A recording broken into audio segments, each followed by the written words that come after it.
Let's try one more cable. See if the mono cable makes a difference.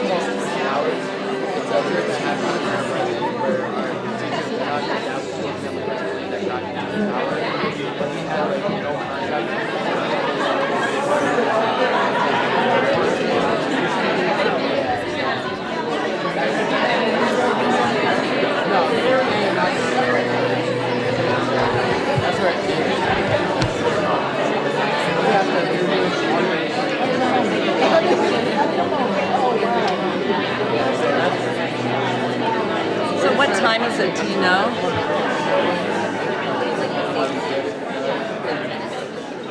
$2:15. It didn't make any difference. So I'm going to record over that. So it's all set. Okay, thank you. Yep.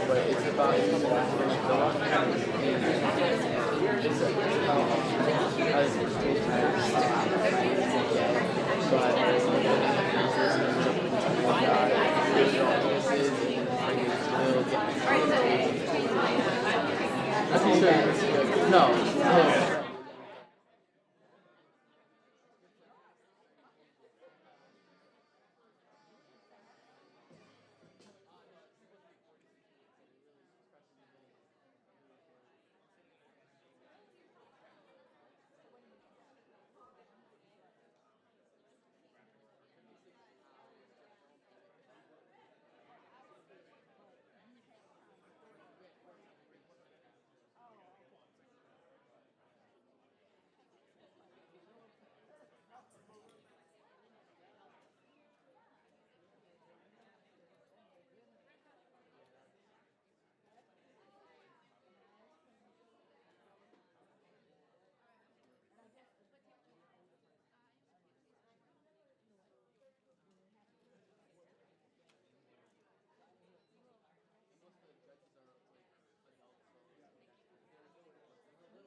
with the oil that's being brought up. 15 life on land, let's understand the survival of the birds and trees are in our hands. 16 peace, justice, and strong institutions. The people have the power to obtain a solution. 17 partnership for the goals. We all need each other when the road gets cold. I am a team with a dream, and with team's dream I believe I can achieve. Again, I am a team with a dream, and with team's dream I believe I can achieve. Again, I am a team with a dream, and with team's dream I did achieve. Yeah, and so I'm wishing everyone the best of luck in the 2016 Team's Dream video contest. Remember, we all have a dream, and it's up to us as to whether we follow those dreams or we let them slide away. So I suggest we go follow our dreams.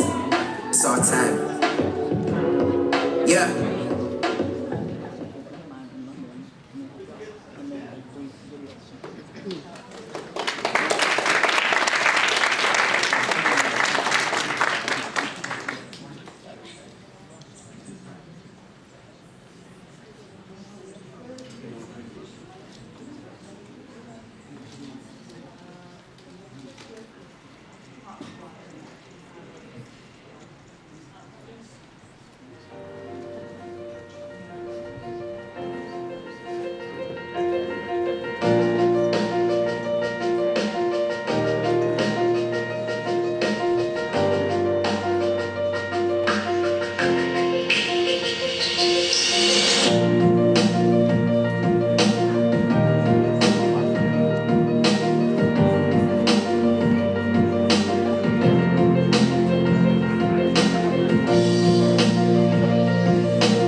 Welcome, everybody. Hi.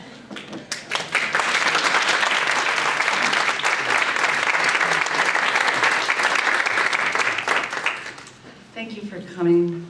So my name's Linda Staley, and we want to thank everybody for joining us on this beautiful Saturday in celebration of our Team's Dream third celebration and kicking off our fourth competition.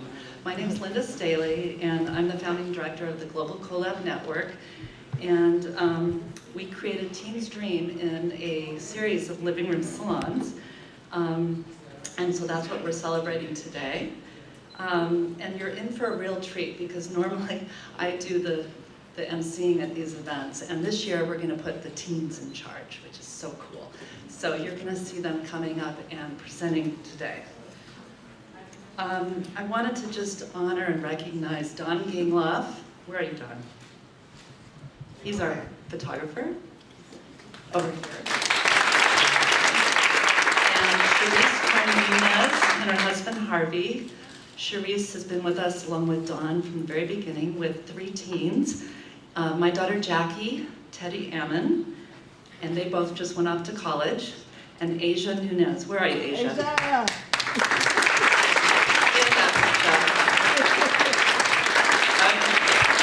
So Asia and Teddy and Jackie helped create Team's Dream about 3 years ago in a whole series of living room discussions that we had. We're super excited to see where it's come today.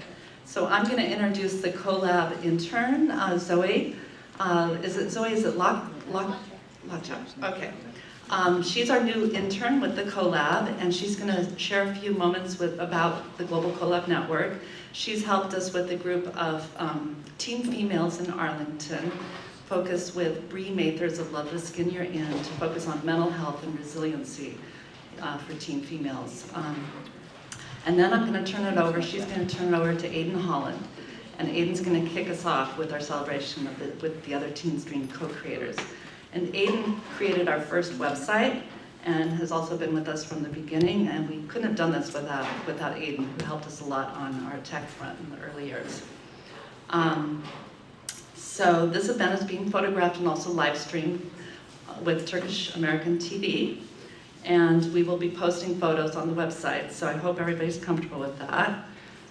This is also an informal event, so feel free to get up and use the restroom or get more of these delicious desserts and Turkish coffee and Turkish tea. We have a really tight schedule, so we're going to be going very quickly today. I may be in the back for some of you giving the cut sign, so just keep an eye out for me. If I do that, that means you need to bring it to an end.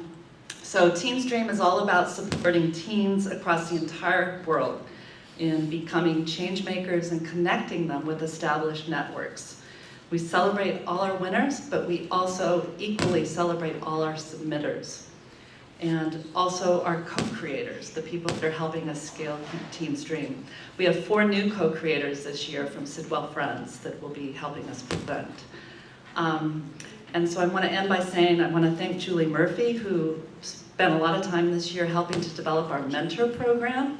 So we're really excited about all the mentors that we've connected the winners with. And this year we're going to be focusing more on our new dream hubs that you'll hear later about.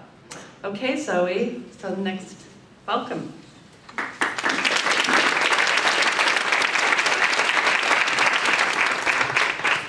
Greetings. I'm a senior from McLean High School and the fall intern for the Global Collab Network. The Collab is a global nonprofit organization based in Arlington, Virginia that focuses on connecting youth, teens and millennials, and their interests and passions around finding solutions to challenges by connecting them with established networks and expertise, utilizing living room salons. The Global Collab Network, a global NGO based in Arlington, Virginia, has hosted over 50 salons the past 3 years in living rooms on a range of issues, from science diplomacy to mental health and mindfulness, to female empowerment, youth engagement, refugees, and earth conservation. The goal with the Collab is to empower intergenerational engagements focused on youth priorities, working to incubate change. I interned for both the Collab and also for Bree Mathers of Loving the Skin You're In. They have partnered for the past 3 years in bringing Bree to present to over 1,800 girls in Northern Virginia on body positivity and mental health resilience. See me afterwards for more details. The Collab has also worked with Smithsonian's Earth Optimism Summit on conservation salons with Brian Coyle, who is here with us today. Building on high school teen environmental club passions and is now working to engage youth on refugee issues. And we have here today Master Dong, who has inspired this focus, who just returned from Turkey, where he works to support refugee children there in the camps, working with Joel Spangenberg, who is also here. But the Collab is also all about encouraging other people to host salons in their living rooms that focuses on youth priorities. Please see our materials out on the table and encourage people to host such salons, and then they can blog on our website about that experience. Finally, why we are here. 3 years ago in 2014, we launched our flagship initiative in a series of living room salons with local teens, Teen Stream. I'm going to turn it over to Aiden Holland and the Teen Stream teen co-creators.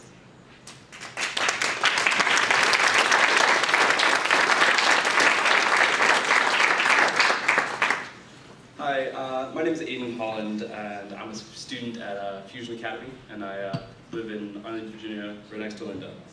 We're here to celebrate the winners of the 2016 Teen Stream video contest, and around the 17 UN Sustainable Development Goals. Our goal is to engage teens globally about their passions, connect them with mentors, and create Dream Hubs, which is a virtual space to focus on their dreams that are once again around the UN SDGs. And I'd like to once again thank Julie. I'm not sure where's Julie? Julie, thank you. Can we give Julie a round of applause?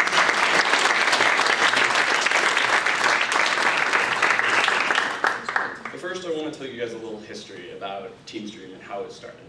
So about three and a half years ago, Linda had a salon, and the salon brings people from the entire greater DC area together to talk about how we should encourage teens to follow their passions and dreams. And out from that salon, they formed a summer camp, which Asia, Jackie, and Teddy were part of. And the 3 of them got together and created one of our first promo videos. And it was actually edited in part with Asia's parents, Sharice and Harvey. So we wanted to show that video real quick.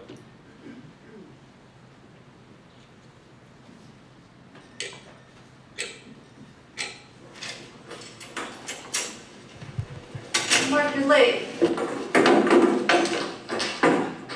Okay, good announcement. Okay, front office just sent this in. Video competition for teens, middle school, high school, high school, on dreams. What are your dreams? And wow, $500 first prize. I think you guys should think about your dreams.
So that was our first video, and now I'd like to bring up Bonnie.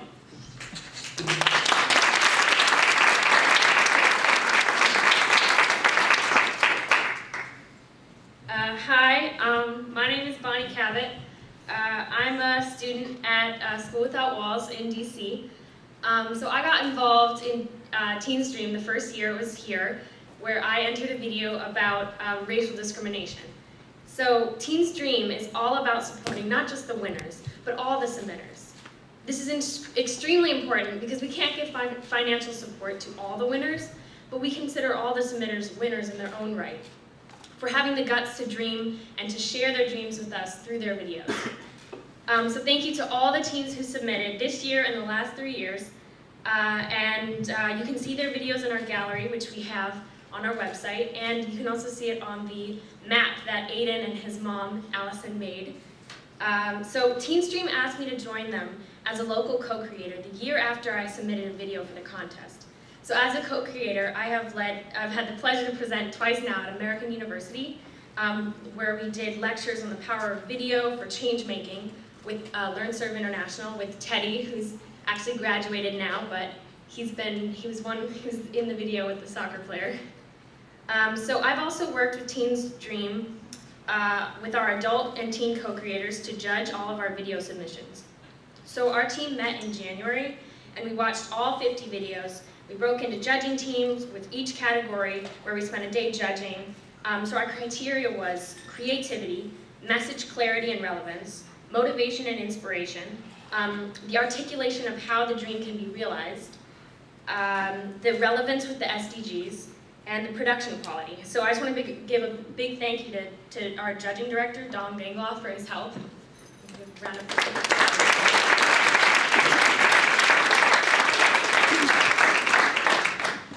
So a large number of our submissions this year came from a high school in Connecticut, and today we're honoring the teachers who assigned Teen Dream to their classes, including Austin, one of our winners this year, his teacher Leon Tynes, who is going to join us but unfortunately got sick yesterday. So I want to give a big thank you to all the teachers who encouraged their classes to submit videos to Teen Stream, and please help us spread the word to encourage more teachers and more schools to help submit videos to Teen Stream. Thank you.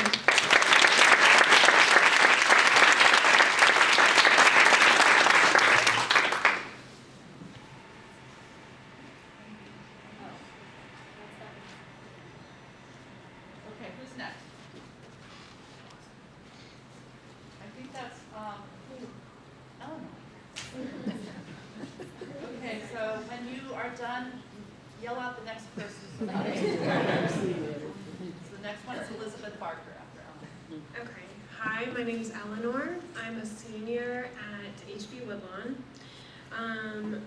So last year we had our celebration at the Smithsonian, and I got to lead a salon about gardening with one of the a man who was the curator of the bug exhibit at the the Museum of Natural History. And then we had a discussion on the importance of gardening, and so I presented all about my garden, and I talked about the vegetables I had grown, and it was a really fun experience getting to talk with everyone and all of the winners. And so, talking about our celebration, we have a video made by Ali Baumgart. She made a video about our celebration last year, and so we're going to play that for you now.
To focus on youth, particularly teens and millennials. We will find the best possible mentor for you that we can, and then they'll meet with you, and I think that's a lot more valuable than just however much money.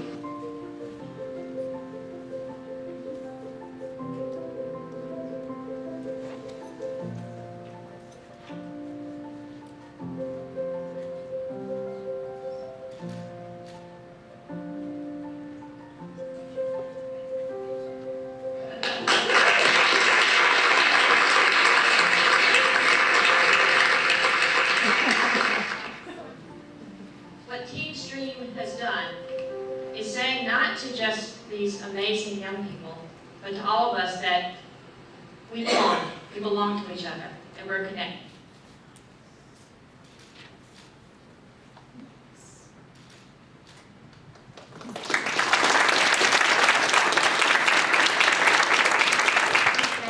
And so last year was the first year that we asked teens to connect their dreams to the UN Sustainable Development Goals, which are key to the survival of our planet. And now we are going to show you the 17 Sustainable Development Goals that teens had to choose to pick to align with their dream. And now Elizabeth, can you come up?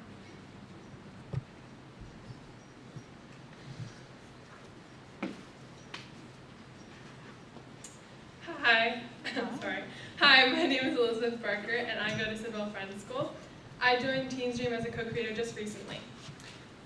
We want to take this opportunity to thank our partners, mentors, hosts, volunteers, and supporters. Of particular note, we want to thank Harriet Oak from Turkish-American TV for joining Teen Stream as our media partner, who's live streaming the event today. So, give a hand.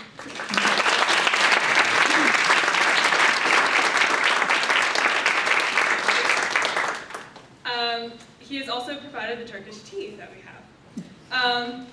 We also want to thank Gizem White, who, the Turkish coffee lady, who has provided the Turkish tea, the Turkish coffee.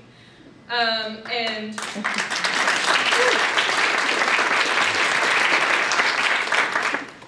Gizem is opening a store in Tyson soon, so please stop by. We also want to thank Olmula Kamdarelli for facilitating a great icebreaker session yesterday at the Frederick Douglass Museum.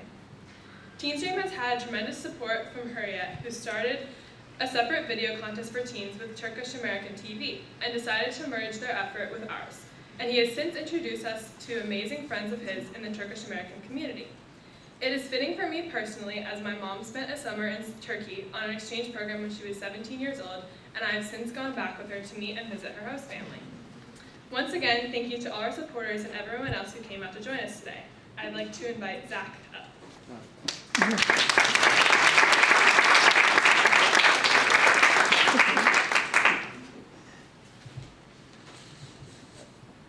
Hi, I'm Zach, and I also go to Siegel. So let's get to the winners of TeenStream. We received 50 submissions from not only across the US, but from a number of other countries, including Mexico, Nigeria, Saudi Arabia, the Philippines, Indonesia, France, Ecuador, and Canada. We honor all submitters by posting their videos in our gallery on our website at teensdream.net. We're going to show the 9 videos from our winners today, and then hear from them and their mentors after their video showing if they're here. We encourage you to be particularly attentive to your table's winners presentation, as afterwards we're going to have short table conversations about that dream, and then share that with the larger group. If you are not at a table, please just join one at that time. We're going to start with our personal dreams first. The first winner is Austin Cofrancesco from Connecticut. Austin's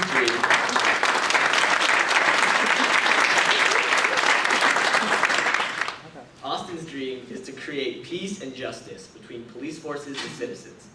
He is also an aspiring filmmaker, a goal shared by many of our winners.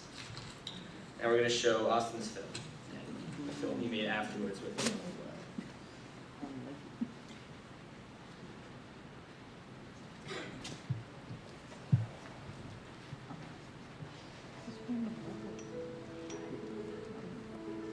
Everyone dreams about something, whether it is traveling or doing the impossible. I dream to create peace and justice between the police force and the citizens they protect. Every day I see stories on the news that makes me surprised and want to help solve this problem. I really thought about a plan over the past couple of months. Everywhere on social media you see how cops are treating black people when they are accused of being a part of some type of situation. There were many cases of shooting or even beating a black man when not necessary.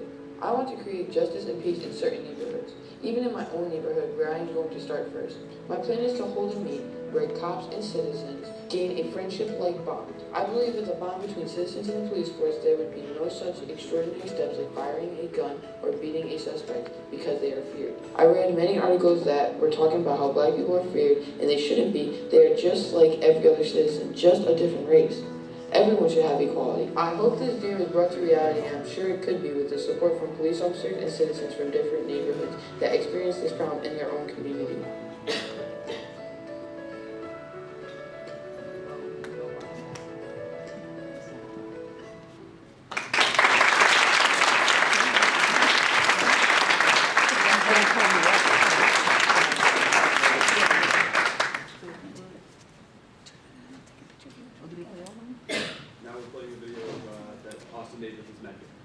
The Teens Dream competition allows students to really think creatively and out of the box to craft their ideas about the world, the environment around them, their immediate realities, and reflect on how they want those things to be in the future. How do you want your world to look like? What do you want college to look like? What do you want your career to look like?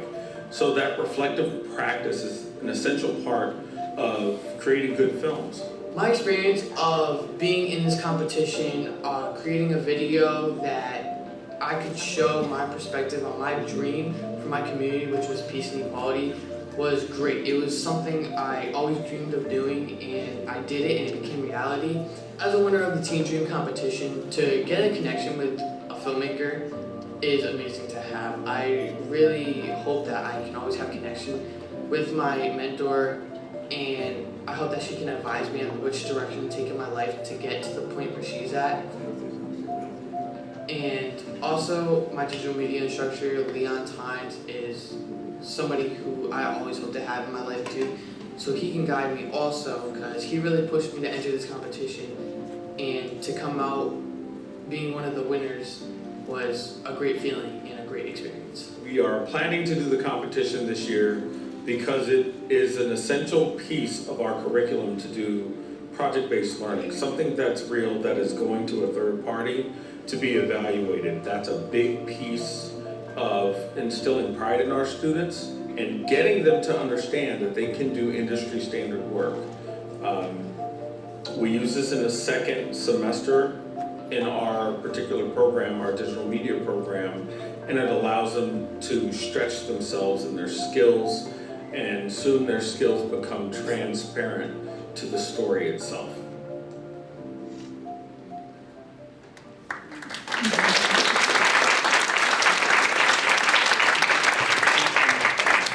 Thank you. Now I'd like Austin and his mentor, on the web, a filmmaker with little known production company, to each to come up and speak for 1 minute on their experience connecting around Austin's dream. Thank you.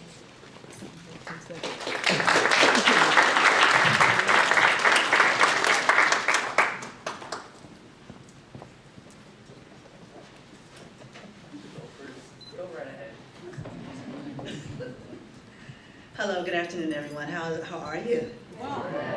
I want to congratulate all the young people who are participating, who have put this program on. Linda, that was brilliant to put it on them. You all are doing a fantastic job, so give yourselves a hand.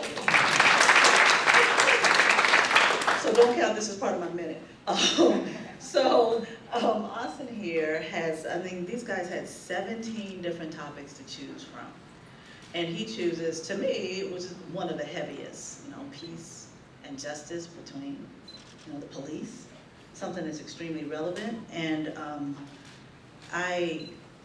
just looking at his piece, it said to me who he is as a person, who his character is, how strong he is at such a young age to have this kind of focus.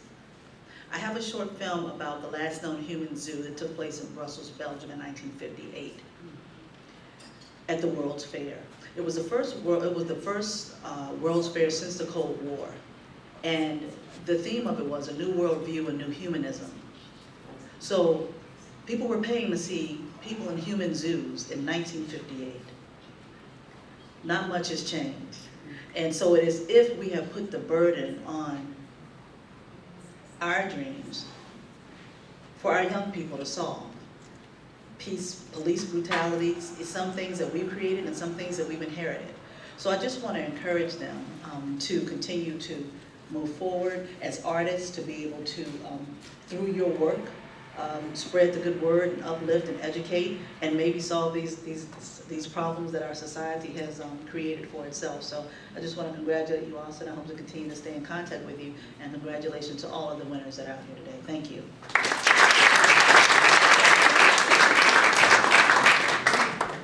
Okay, hi everyone, my name is Austin Coprasesco. They already introduced me. Why did I choose it? I actually chose this topic because the school I go to, I'm kind of the minority in the school. I go to a New Haven magnet school that's located in West Haven, and all my friends, they always talk about it. So that kind of pushed me to choose that topic, and in my class, that was one of our first projects to do. The teacher introduced the competition, and just like you saw in the introduction video with the $500, like that woke everybody up. I don't know why, but it did work. That really got everybody's interest. That's not what my goal was. My goal was to actually create the video, just to submit it. And to be a winner, that actually was something I didn't expect. When I got the email, there's another kid named Austin in my school, I thought it was him. So I really didn't know if it was me or not. But yeah. Sound good? Yeah, okay.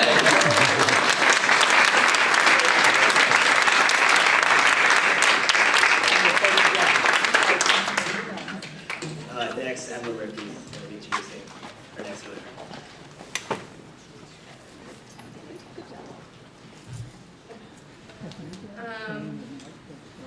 Hi, I'm Emma, and I also go to Sidwell.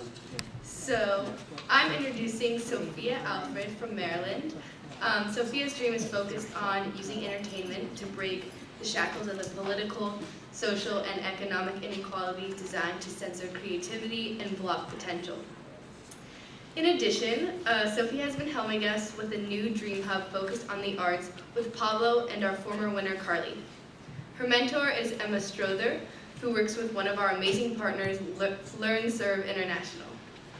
And now I think we're going to play Sophia's film.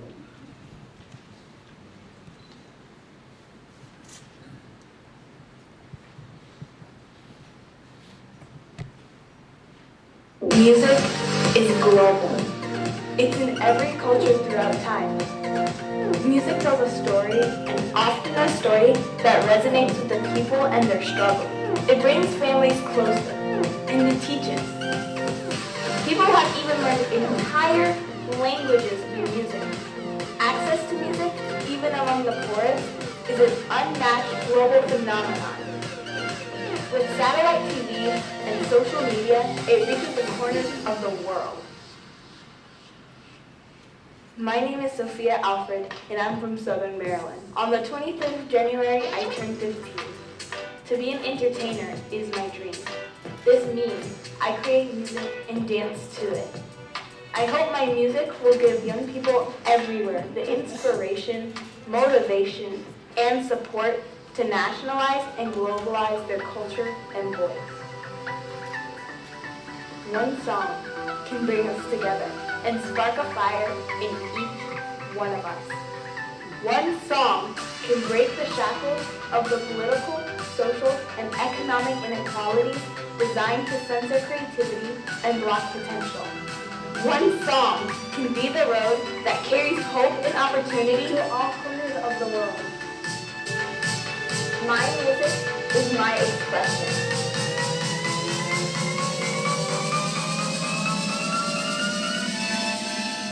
Let your music be your revolution.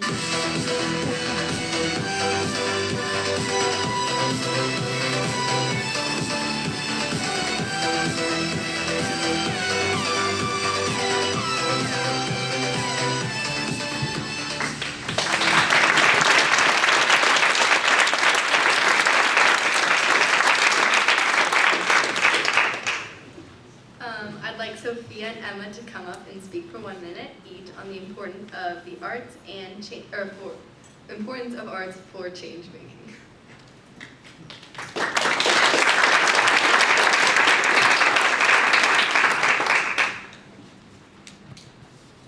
Don't tell me I'm the one to blame. It's too late to make me stay, and faster than you can follow me from this lonely place. These are lyrics from the the song Running Away by Midnight Hour. Someone who ran away before might think that this song, might connect to this song and with these words because it describes exactly how they felt when running away. Someone who's the parent of someone who ran away might listen to this song and may understand how their child felt when running away, or at least be at peace.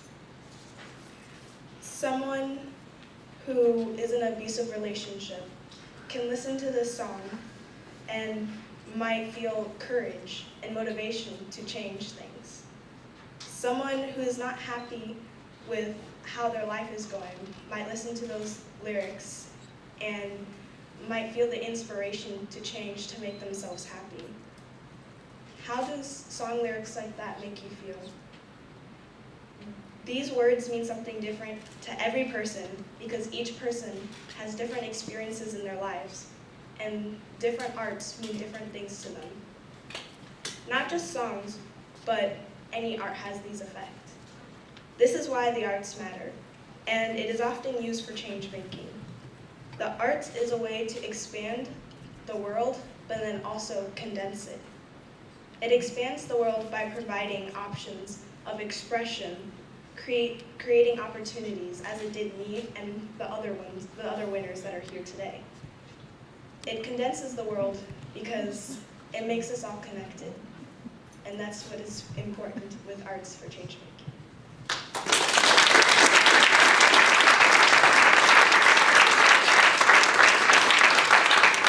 Hello, everybody. I'm Emma Strother. I work for Learn Serve International, a partner organization with Global Collab and Teen Stream. And first of all, thank you so much for being here. And thank you especially to my wonderful mentee, Sophia, who just produced that fantastic video. And it's such a pleasure for me to be here with you. I was at the ECOSOC forum, the youth forum on transforming the Millennium Development Goals into the Sustainable Development Goals in 2015. And at that forum, I spoke about the importance of the arts as an engine of social change.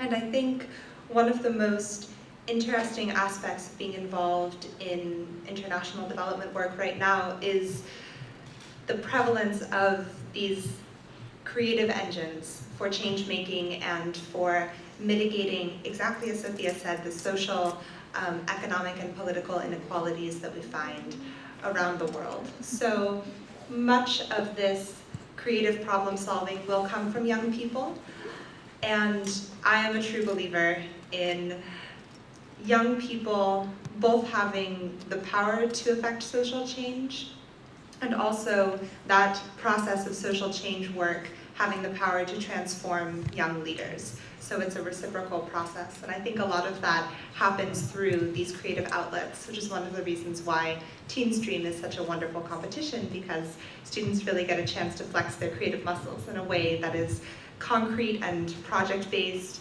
and creates such a wonderful community of people around the world. So thank you again. Congratulations to all of the winners and all of the submitters. This is a wonderful competition. You should all be very proud.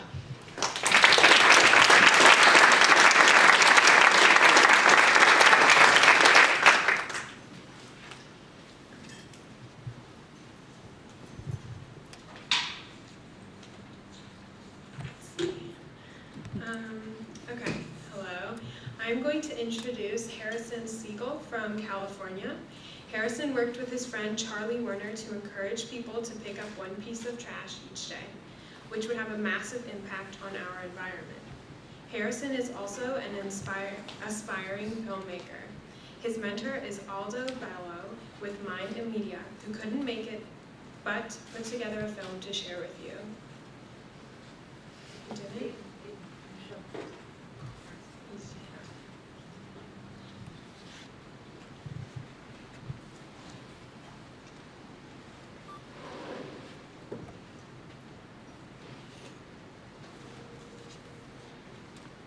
I think over again my small adventures, my fears.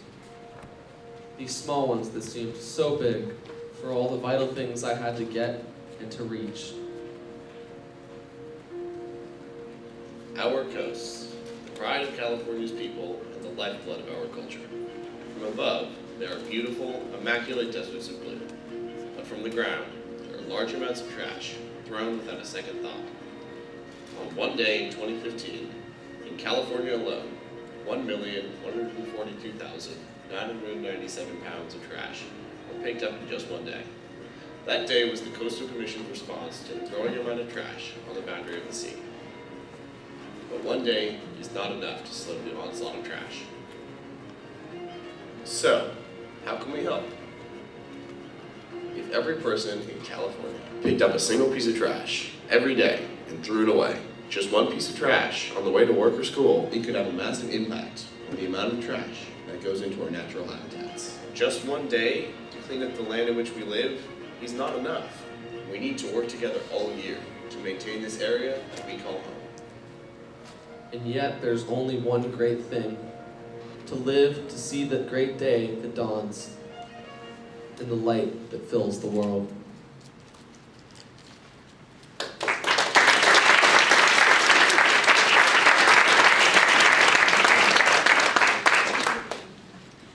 So unfortunately, we do not have the film from Aldo, but we'd like to invite Harrison to come up and talk for a couple minutes about his dream.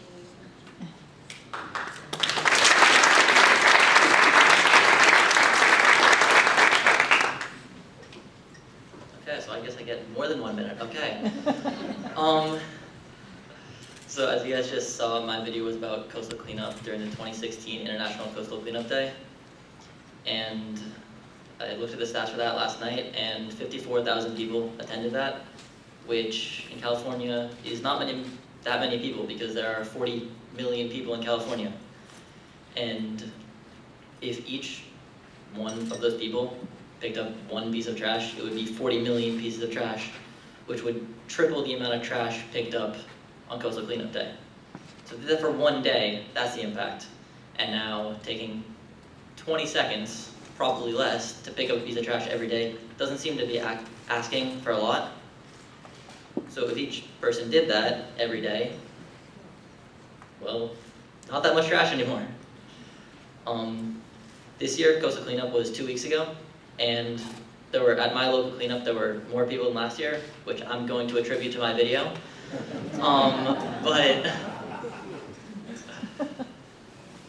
But throughout the rest of California, there were actually less people, I believe. The stats are still coming in for that, so I can't be sure. But I really want to spread awareness about this because the environment is the only environment. If it's covered in trash, we don't really have a place to live anymore. And I don't know, I like living here. And that's all. Thank you.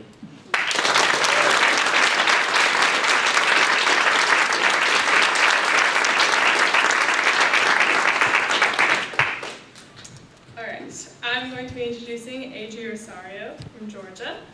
Now moving from personal dreams to community dreams. Ajay's dream is to improve education, beginning with our community.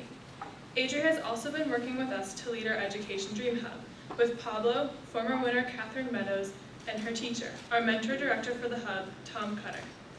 Julie introduced Ajay to her mentor, Jim Abbott, a teacher from Georgia. She was also able to meet with Scott Gansky, a former teacher now with Youth Services America, on Friday. And now we will show Ajay's video.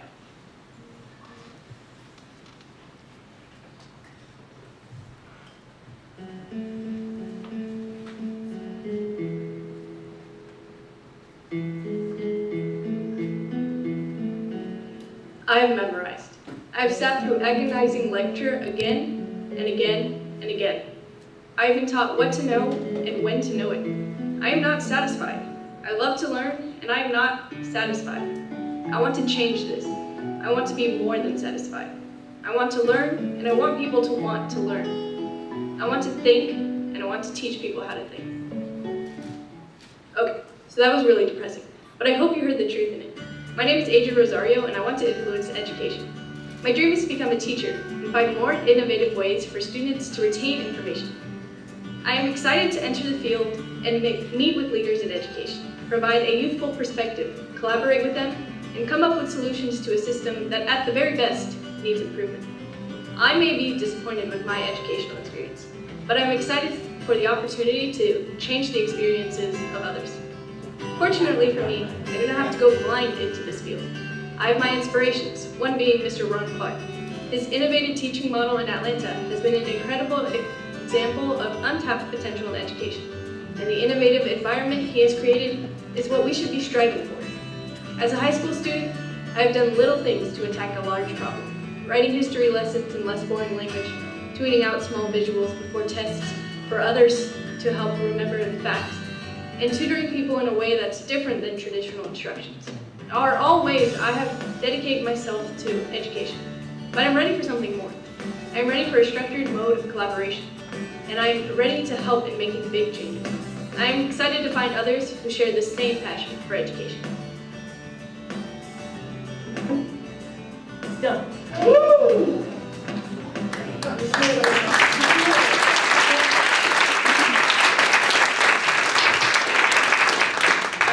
So, Ajay, can you come up and share your dream and your experience with your mentors for about 2 minutes?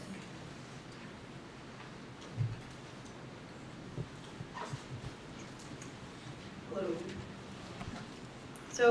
So in my video, I kind of explained what I've been thinking about since forever. I wanted to be a teacher since 6th grade, and obviously just in it for the money. But as I've gotten older, I've noticed different frustrations on the student level, on the parent level, and on the teacher level. And I hear the same thing year after year after year. And I think we all have our own frustrations, and we do have a we should be very grateful for the education that we do have. That's the reason why we have these teams here who are so passionate and so thought-provoking in their videos. But I don't want us to become complacent in our own education. We want to be making improvements as we move on and make sure that the frustration that we have, that we're attacking them day to day. So that's that. And then my mentors, I want to thank Julie for setting us up. Actually, her brother Jim is from Georgia, and lives in Georgia, and has been working with me. And I had a conversation with him a couple weeks ago, and he helped me focus on what I want to do personally as an educator. He told me to visualize my future classroom, and I was like, you're right, I should be doing that. And so that was a very refreshing conversation. At the end of it, I thanked him for letting me nerd out about what I've been passionate for so long. It was incredible to share the same passion with someone. And then yesterday, I got to talk with Scott Gansky, who works with Youth Service America, and he was very instrumental in helping me think on a big picture-wise. Part of his job is working with other organizations in other countries and getting them all on the same goal. And that's very important because, as they mentioned, I'm working with the Dream Hub and Teens Dream, and so he helped me. He's going to give me some skills that I need to make sure that gets clear focus and gets stuff done. So we'll be talking about that later. Thank you.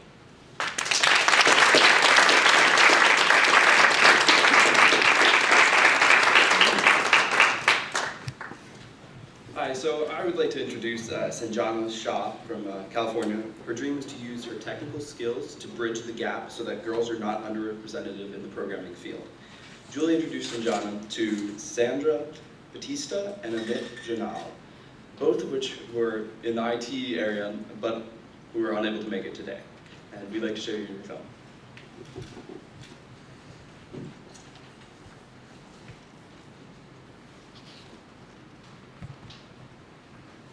During my early middle school, I got interested in programming and enrolled in a coding club at my school. But to my surprise, I was only one of the 2 girls over there. Today also, the ratio of the girls to boys has not much changed in the APCS class at my high school.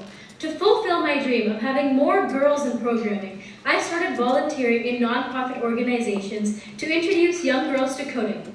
Here are some of my pictures that show me mentoring throughout my middle and high school years until now.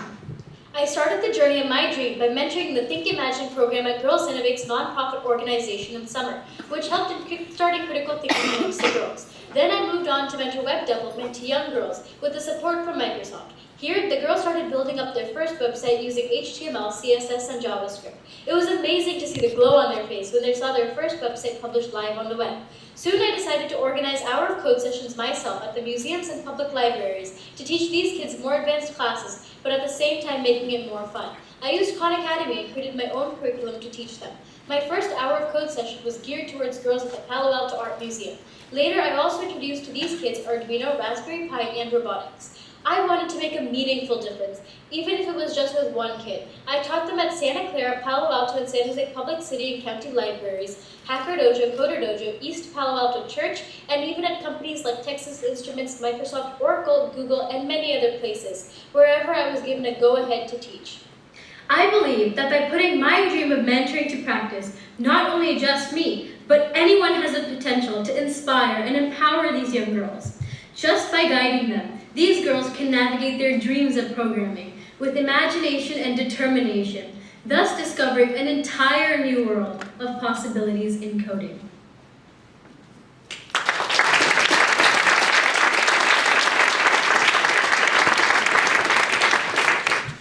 So unfortunately, Sanjana could not join us because she has since started an NGO and she's now also started college. But we'd like to congratulate Sanjana, and I'd like to bring up Zoe.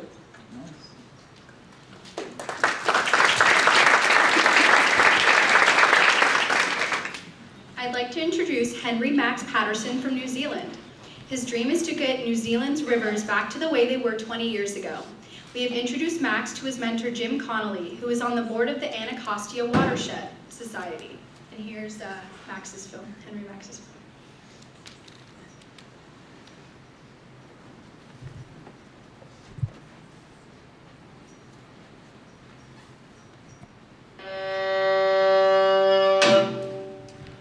In a country where we are represented by a clean green image. We're seen to have pristine snow-capped mountains, amazing countrysides, and beautiful rivers and lakes. But more and more, we are losing this reality. Through intensive agriculture, we are polluting our once paranormal, beautiful rivers and sucking them dry. We're told through and through that it's okay because it is benefiting our economy and our communities. No way.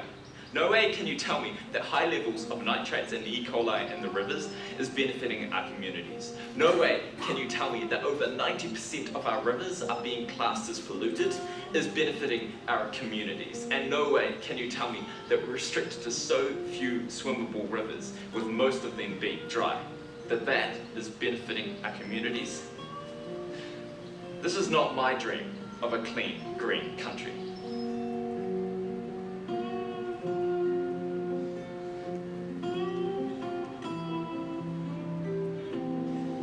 Now, I realize this is not just a national problem, this is international. This is a big problem in Europe, this is a big problem all around the world. And it's just really saddening to think that 20 years ago, some of the water here was like absolutely amazing. Everything was swimmable, and a lot of it was drinkable. But have a look at this. This right here is our family pond. We are incredibly fortunate to own our little piece of land with water that we can even drink from. I don't expect every lake and every river to be like this, but this is amazing. This is true paradise. This right here is my dream.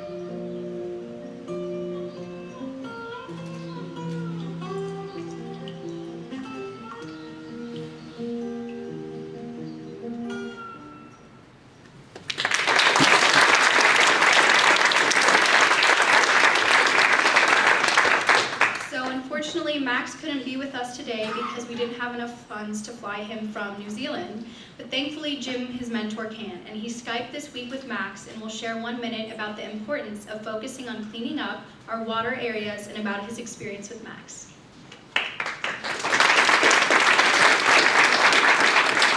Hello, hello, hello. This is amazing, all you guys here from all over the country and all over the world. I have a feeling Max is actually watching us. He just woke up. It's tomorrow in New Zealand.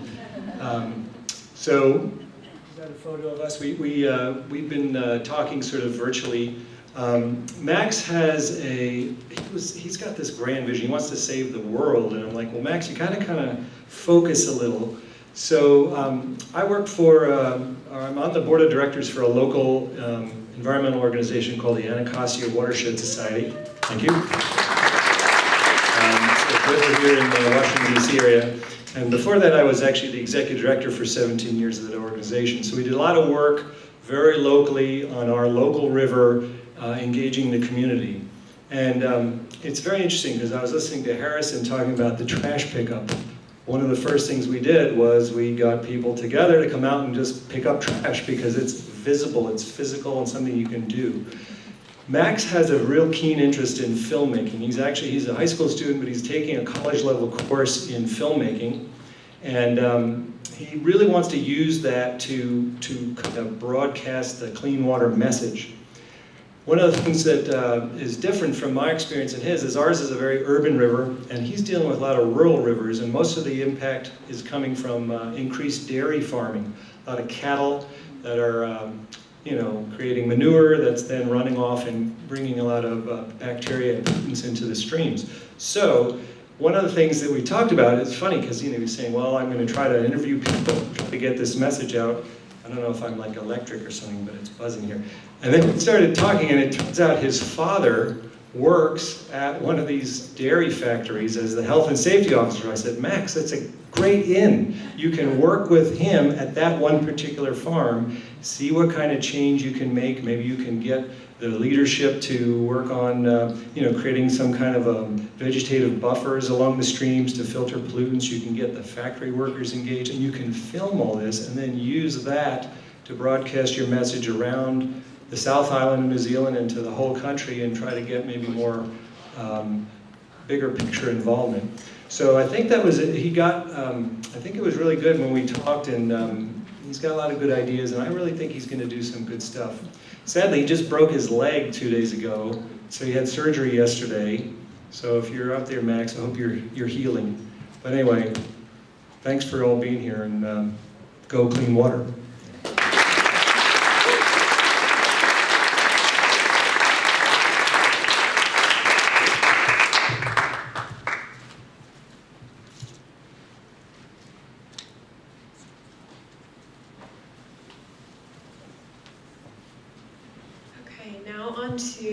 or global dreams.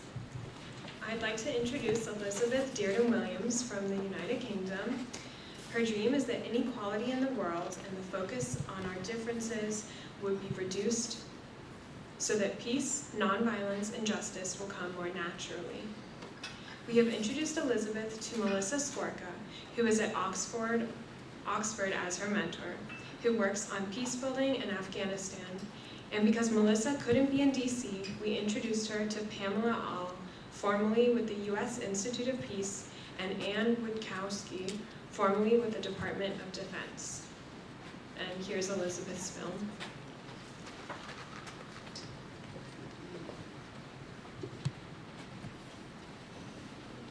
I like to think that the world's a good place, that people are kind, and that the whole human race could someday live peacefully.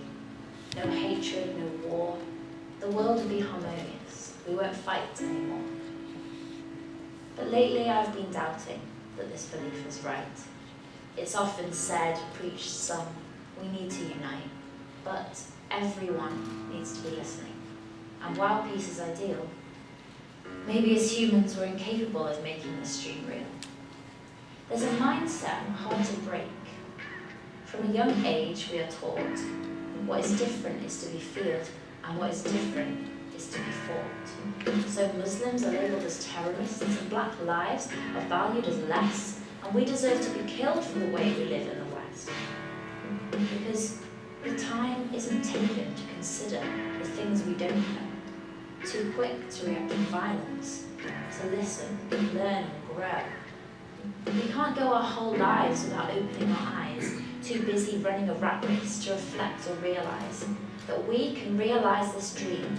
We can drive out the dark, because though the light is weak, all it takes is a spark to set the forest on fire, to set the whole world ablaze, with a vision of a better place, with a hope for better days. A world where skin colour, religion, or anything determined at birth are no longer major factors in determining your worth. Because just being born makes you matter. All lives matter. All lives matter. Because we all have a beating heart and a mind. We all love someone, and we all have someone who loves us. So maybe if we try, if we make our minds less small, we'll understand, then conclude that we're not so different after all.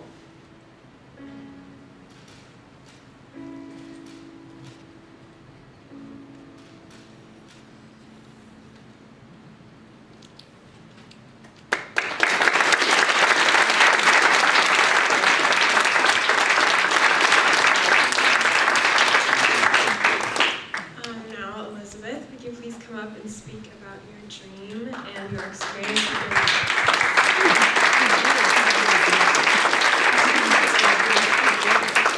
Hello, I'm Lizzie. It's very lovely to see you all today, and I'm really happy to be here. So a huge thank you to Linda from me, and also thanks to Teens Dream for allowing me to be part of this very special event. I wasn't inspired to make my video because of the problems and trials and evils in the world. I was inspired because of all the good people I see every day making efforts to improve the world. It's those passionate people who are not discouraged, who continue to have hope and continue to work towards a brighter future, and we have to treasure them. And that's exactly what Teens Dream does, and that is exactly why it's so important. Just yesterday, Teens Dream helped me get one step closer to my dream by arranging meetings for me with Alison and Pamela from the US Institute of Peace and Ann Witkowski, who has had a long history in the Department of Defense. And already my fellow winners and I we've come up with certain ideas on the UN Sustainable Development Goals that we're very interested in pursuing. And it's been such a pleasure to be introduced through the charity to like-minded people. And I guess it's just revitalized my dream again. I just want to finish with a quote, one of my favorites, from Martin Luther King, who was also an inspiration behind the setup of Teens Dream, and that is, Darkness cannot drive out darkness, only light can do that. And hate can't drive out hate, only love can do that. So thank you very much, and thanks for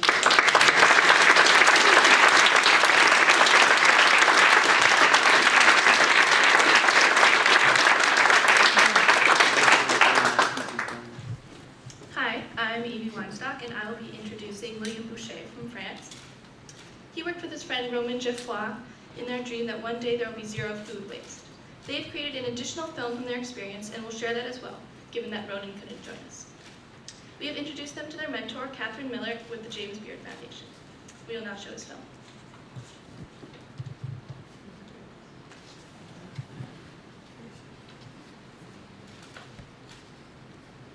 What if I tell you something costs more than $600 million to US every year and only affects our world negatively? You might think it's unreal, but it is in our daily lives. Food waste. Nearly 10% of crops are thrown away by the producers because they do not meet visual standards, even though they are perfectly fine to eat. After, when the food arrives at the supermarket, some are thrown away because the packaging is damaged or simply because the expiration dates are exceeded, even though some could be eaten without any problem. Then, when the food arrives to the consumer, 1/12 of the food in their plate will finish in the bin. And when they do waste food, the energy and water used to grow, transport, and package the product is destroyed.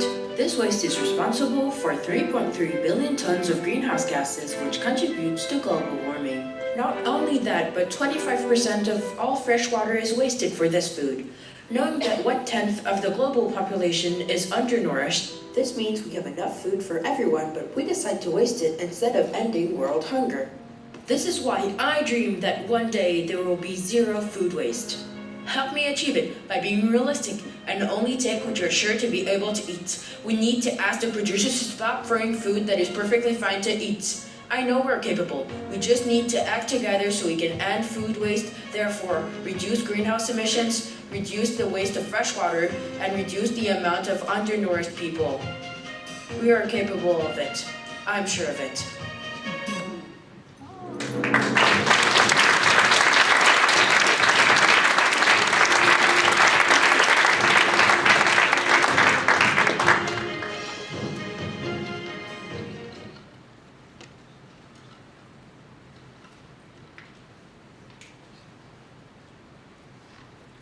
What if I... So William made a follow-up film, and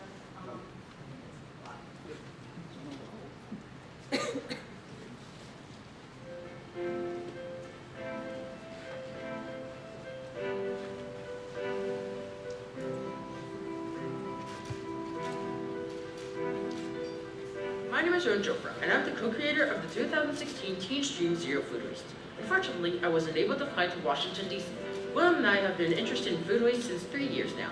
Recently, we've been trying to reduce the amount of food waste in our school's canteen. We collected data on how much food was wasted, and as we expected, the results were shocking.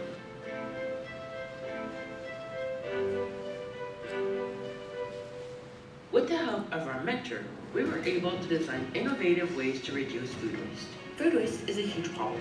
In the US, nearly 1/3 of the food is wasted. And this is without even counting the pre-harvest, from the farm and farm to retail losses. And at the exact same moment, people are starving on the streets. We would like to thank the Global Collab Network and Teen Stream for making all this possible.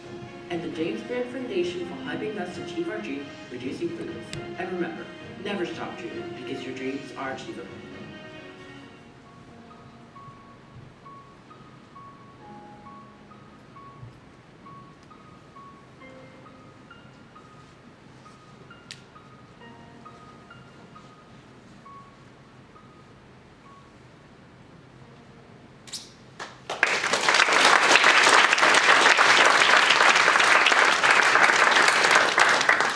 William, will you come up with your mentor, Catherine, and talk about your dream?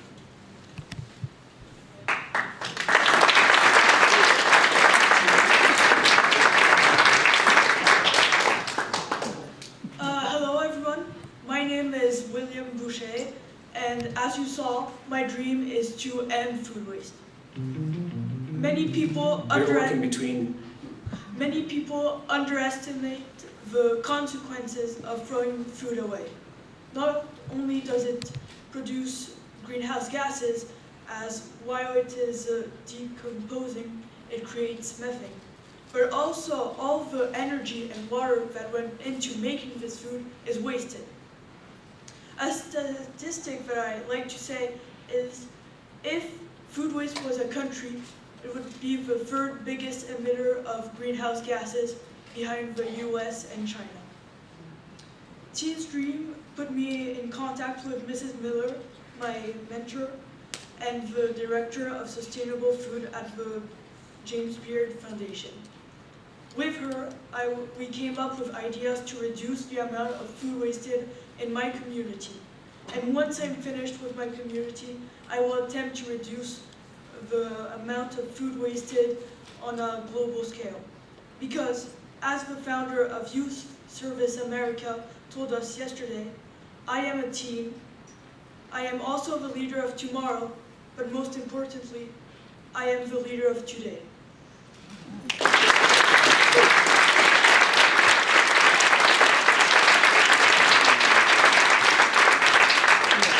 Yeah, the leader of today, all of you.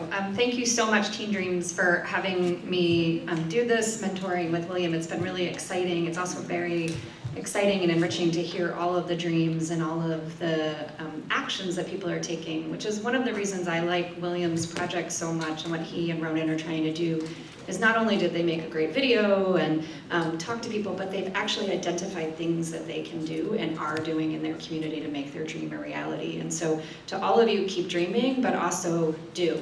And thank you, William, so much, and thank you to Teen Dreams, and on behalf of the foundation, it's been a real pleasure, and whatever we can do moving forward, thank you.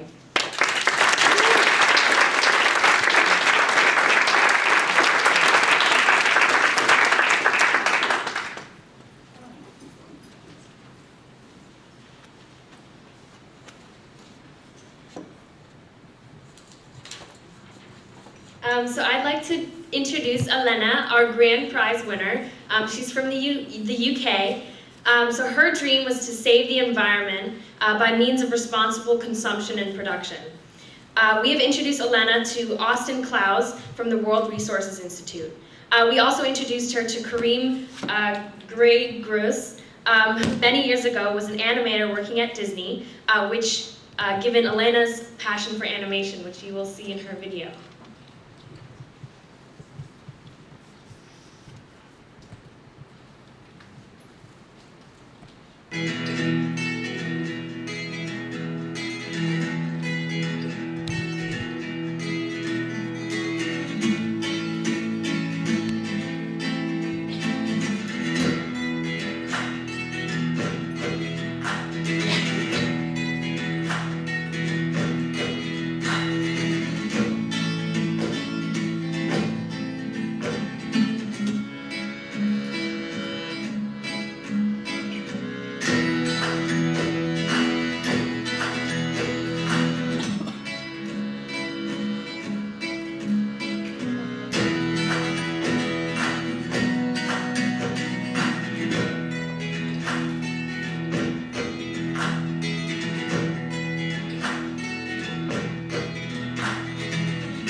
So Elena, congratulations for being our grand prize winner.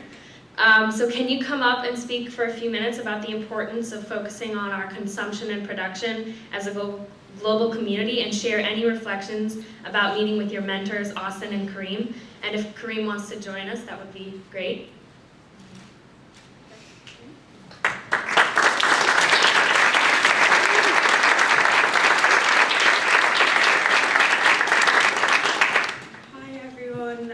So I did my video on sustainable consumption and production, which, given that we're living in a consumer-driven society, is quite a hard topic to tackle. I think that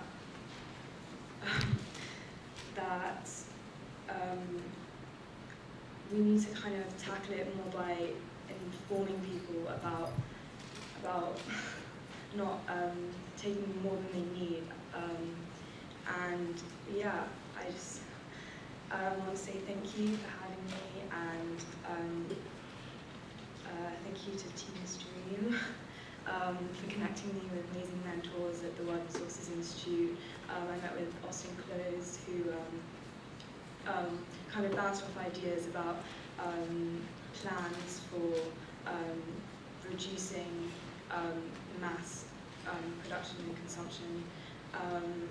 And I think Kareem meeting with me really inspired me and gave me lots of meaningful advice that even in the past days have kind of come up in my head when encountering maybe like just different things.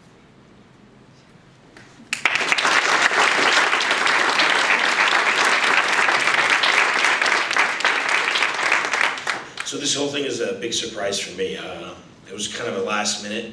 I just met yesterday for an hour, which I feel I didn't do a good job as I should. So I hope to continue to be a mentor if I could, especially that I learned a lot from the video. So first thing I learned is probably I'll stop going to Costco. So that's you know, definitely one of the things I will institute in our household.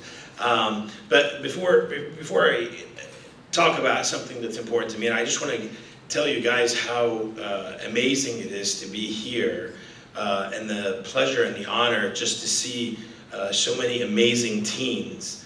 Sometimes as a young parent, you kind of have some doubts if your kids are ever going to make it. So you guys are great, and I want to thank probably the parents and the teachers and the mentors who probably play a much bigger role than they are given commendation for. So can we just thank the parents?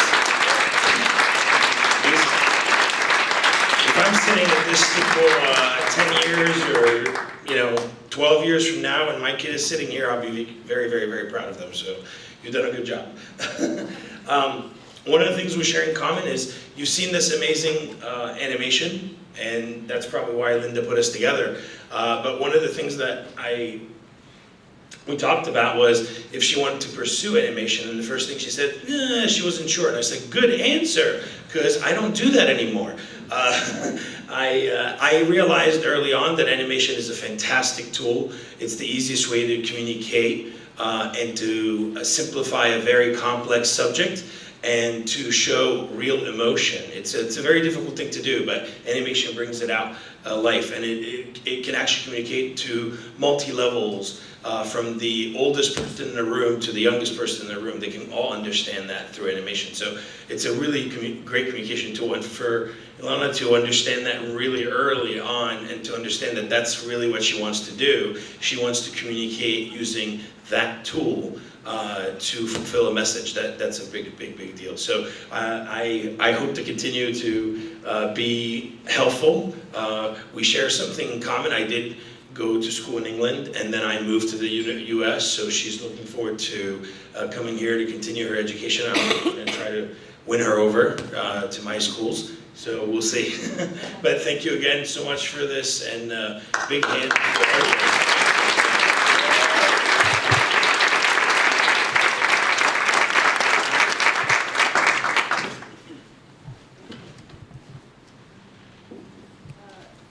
So next up we have Adrian and Sophia.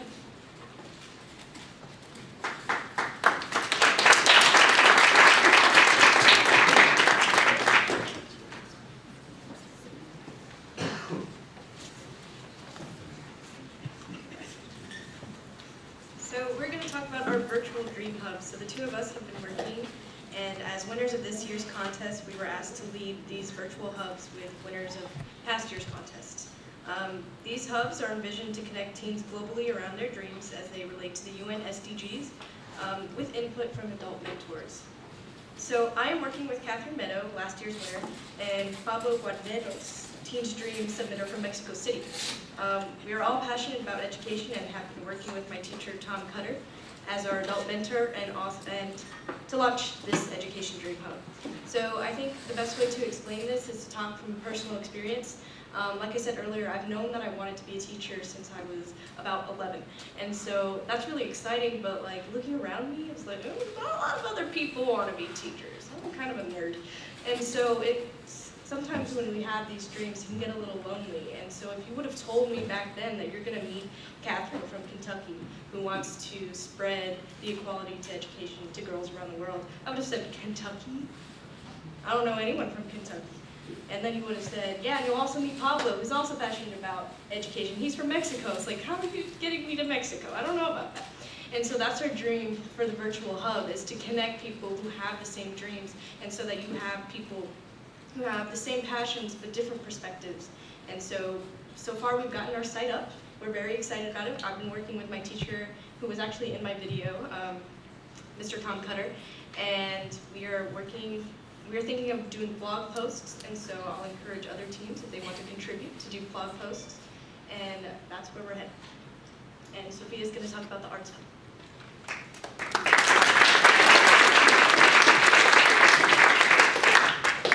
Hi everyone, I'm Sophia, and I'm working with Carly Johnson of Texas. She was one of the first year winners, and the grand prize, and she was actually the grand prize winner for the first year of Teens Dream.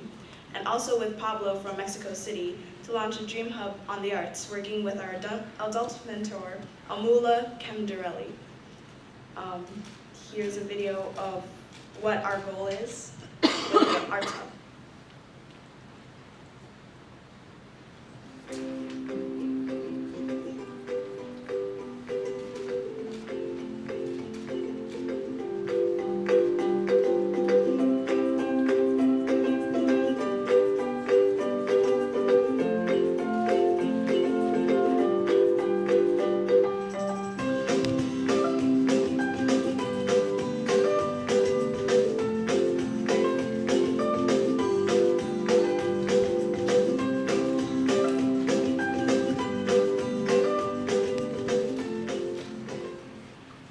My name is Carly Johnson, and I'm a 17-year-old high school senior in Texas, and I'm interested in animation.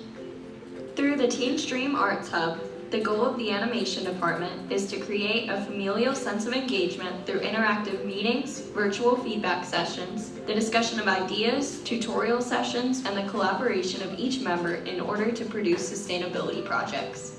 Ultimately, the animation department serves as a means to connect and unite artists from all around the world and utilize each individual member's talent to make a change for the better.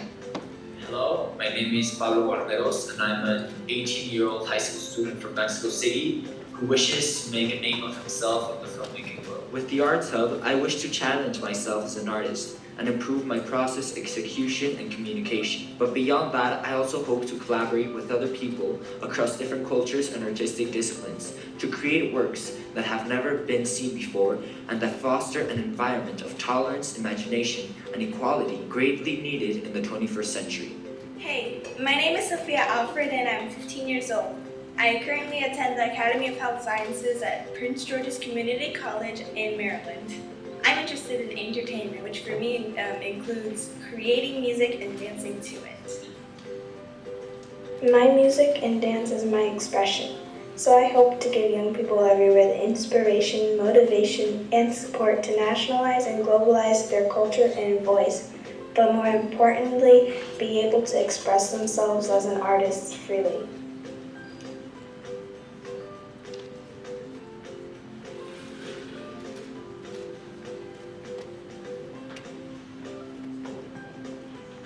This is Almala Kanderly. I'm an entrepreneur and an artist. We welcome you to this hub for art without boundaries. We're expecting you.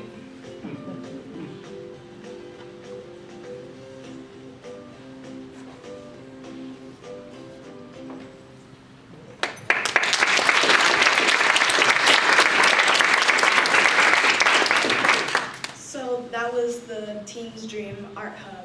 And the last thing Mula said is art without boundaries. And so kind of the goal of the Teens Dream Art Hub is to connect people from not just like the same communities, but from all over the world, and to create things together and to create projects. And it's art without boundaries because through the internet and through this hub, there are no boundaries on how you can collab with people. And I've collabed even, not through the Arts Hub yet, but I've collabed with someone in the UK, Jo, a previous winner. And that is just something, even though we're not even in the same place, and we're able to create a song together that you guys will see later, or hear later. So we're eager to encourage other Teens Dream winners and submitters and other teens globally to join the Dream Hubs. Teens Dream hopes to expand the Dream Hubs to address all of the SDGs over time. We may even have one from William on sustainable agriculture.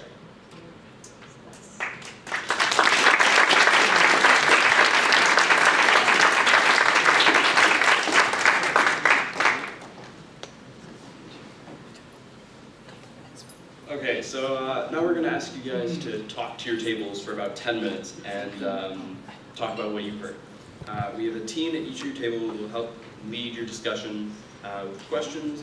With the question, what did you find inspiring from the video presentation relating to your topic table? There's a little post-it thing in the middle of your table that explains which video you guys are focusing on. And so you have 10 minutes, and at the end, you can present 30 seconds from each table. All right.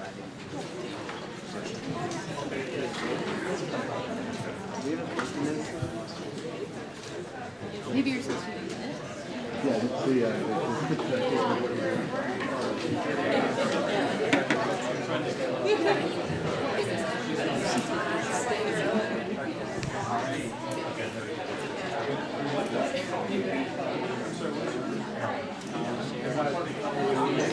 Good. You know?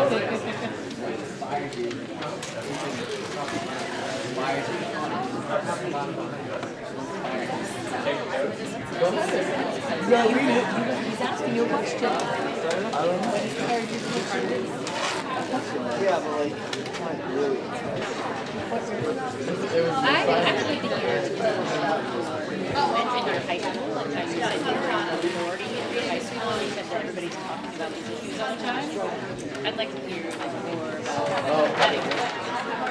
So, 60% of our school is from the Philippines.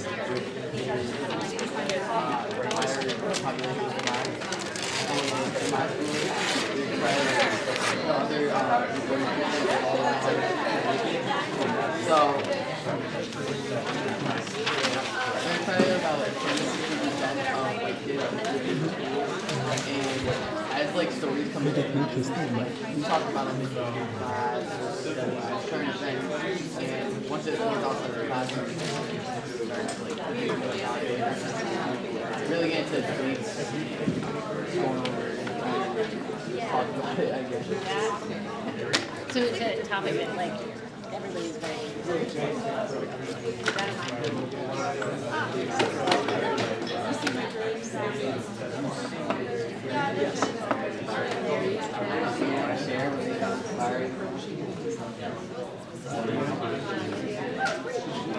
Well, that you emphasize such an important topic.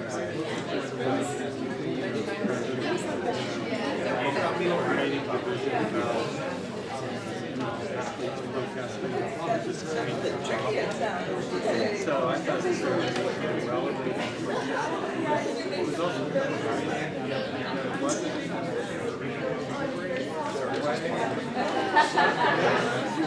you're already.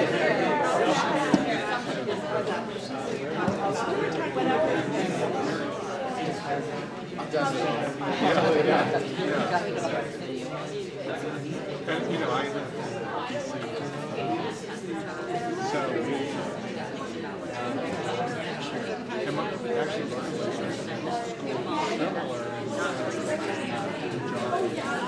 were minority, white kids. Primarily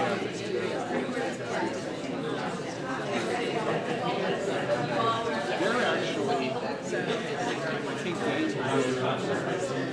they don't feel like they're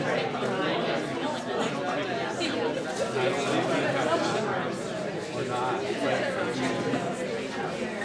I mean, I think it's because they black kids.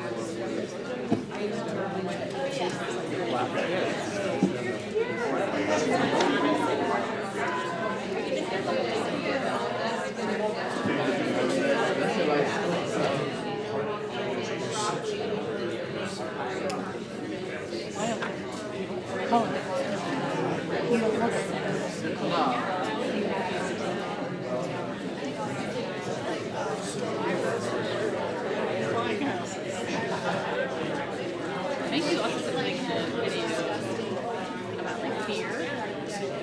This is what you were saying, like there's fear of people having fear of blacks, and that may be part of the Some people, we talk about that sometimes. I just talked about it in my teaching 2 weeks ago. You can tell from where it shoes or people of color or not. And I really think that something to get worried about. I really don't know how to explain it.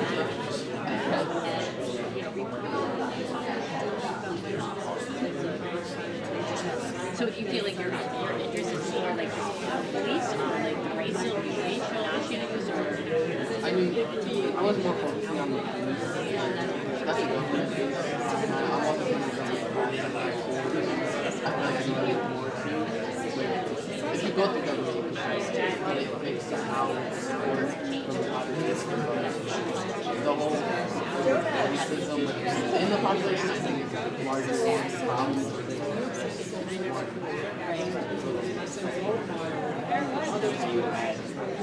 You had actual that you think we should do in the community and get that scared type of community interactions. So a lot of the rules here have calmed ideas down.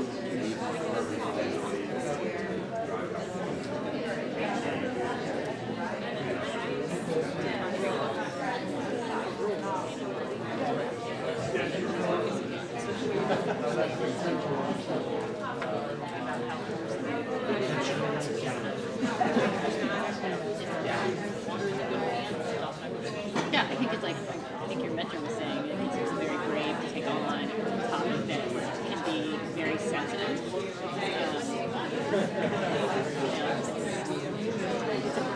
Big issue.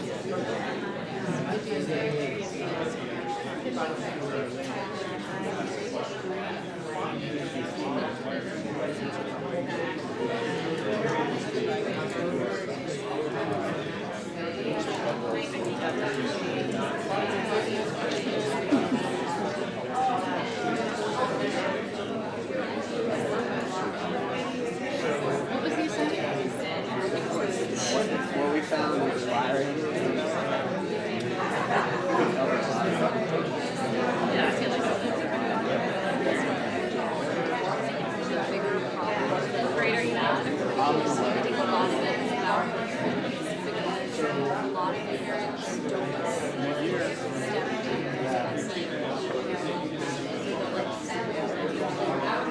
my parents were they tried to put used to go to like programming camps and they never tried to get like so it was like it just isn't what kind of you can't do this type of stuff. Piano lessons and dance classes, like that's what yes. Well, not originally. my daughter this is like what was so about this is that she just like it's like brown like better than black.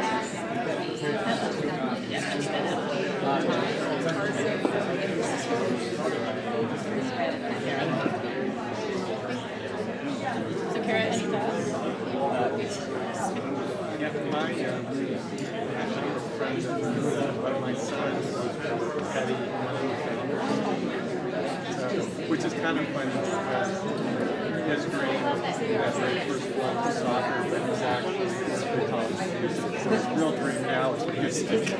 So we'll see how that works out.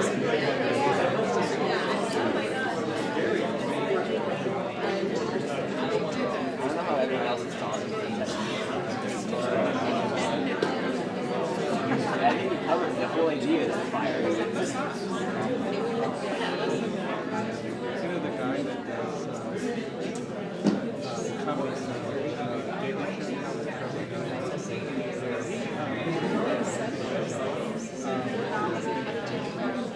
he's been in this country for like 7 years. And he's been stopped by these children. And like I was thinking, and that's because he didn't realize it was until he told me for being driving while being black. And he didn't realize it until he told some people, and they said, well, you know, I've been stopped once in my life, you know, or something like that. And I think that was really interesting. And somebody who's actually pretty famous and recognizable.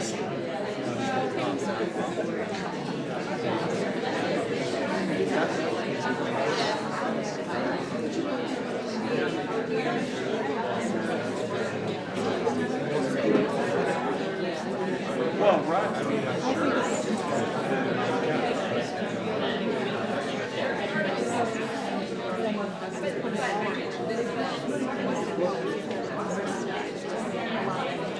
Right, exactly. That's a problem. Sure, other there, I think there's definitely a racial violence. It's like, why, I think there's like, so you're talking about like there's an assumption that a person done something wrong by their fault. Yeah, I mean, that's looking for right. So I do think there's like, I think that's real. I mean, it may not be like, maybe brutality to some is like big, but it's enough that it's not one or two people.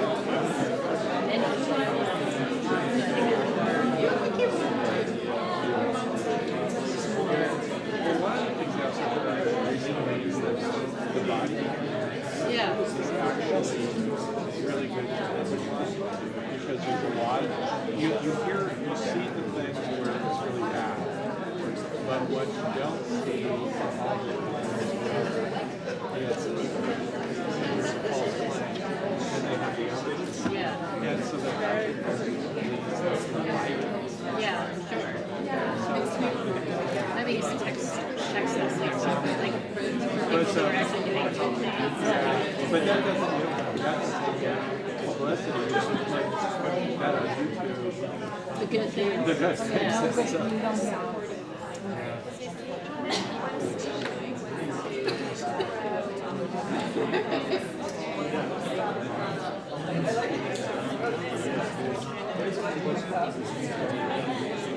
Yeah, that's true. Just having the camera so stop someone's behavior, bad behavior on either side is probably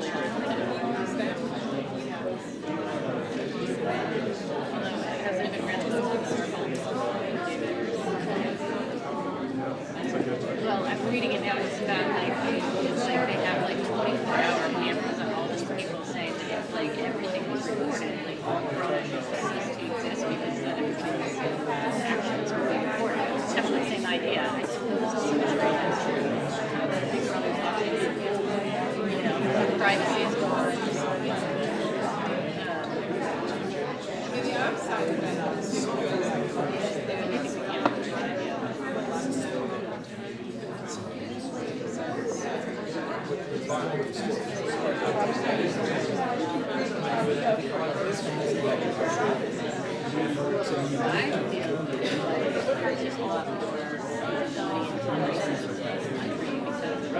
President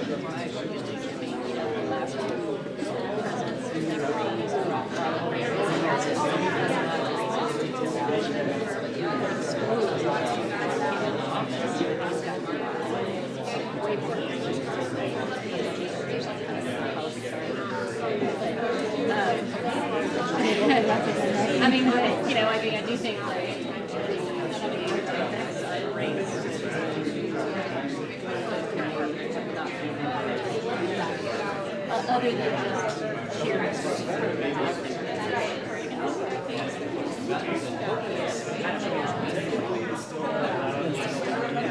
It's sort of surprising that I feel like it's a great advance in the project.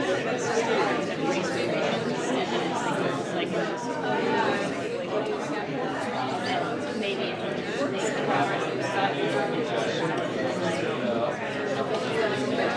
decided and now it's more exposed and how much progress.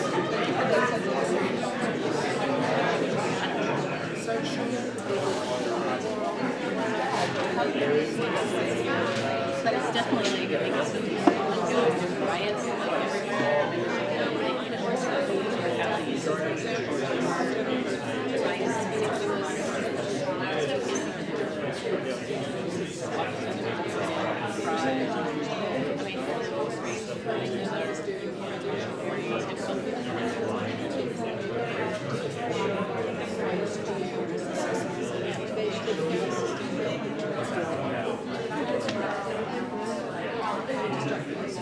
so you're brave to take it on and have like real solid, I mean, to have like actual concrete steps, like a different.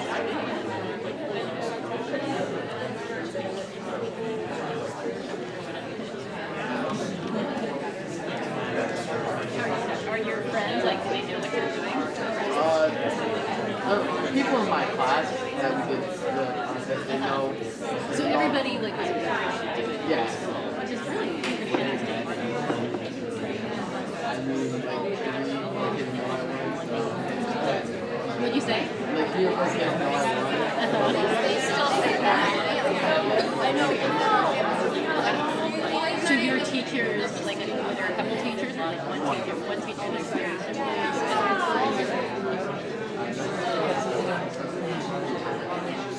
That's great. Yeah. You'll have way more this year. Were there other kids that were interested in this topic too? Oh yeah, a couple other kids did some about this topic. A lot of people chose to. He told us not to use the topic, so we kind of just went on with it. Did everyone talk about what they were submitting? Not really. They just kind of went with an idea, checked in.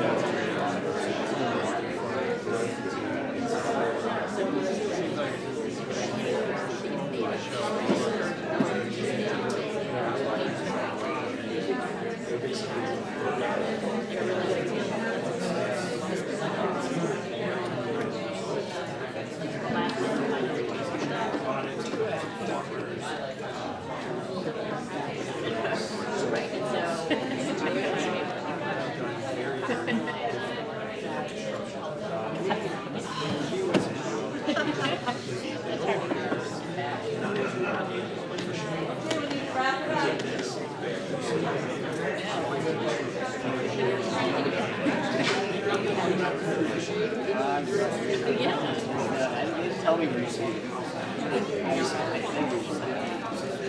Yeah, you announced what you're doing.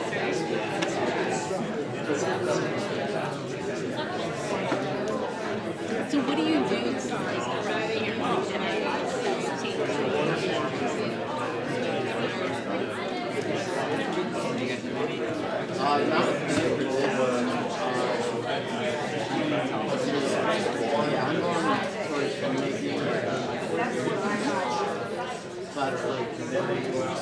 Direction I want to go. That's what Yes. So you will continue to work with her.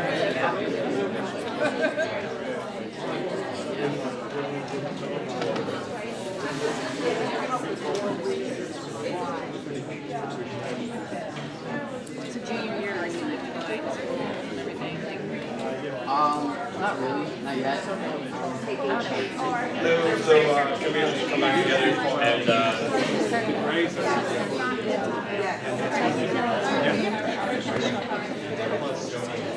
Alright, so can I ask one person from each group to stand up and present for 30 seconds about what their group discussed? 30 seconds.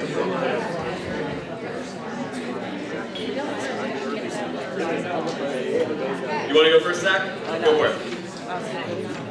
Okay. You can present there or come up.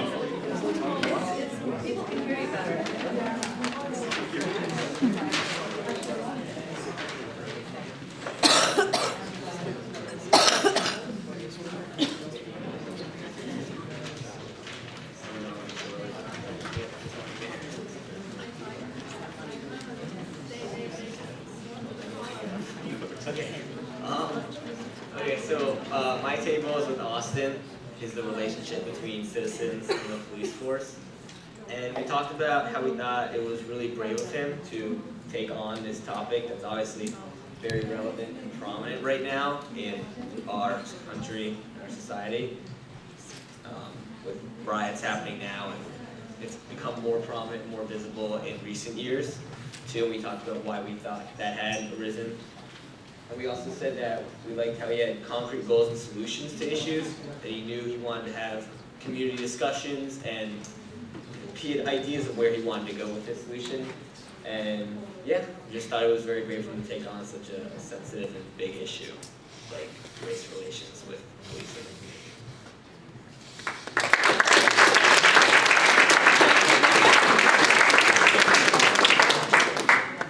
Would anyone like to go next? Zoe? Good job.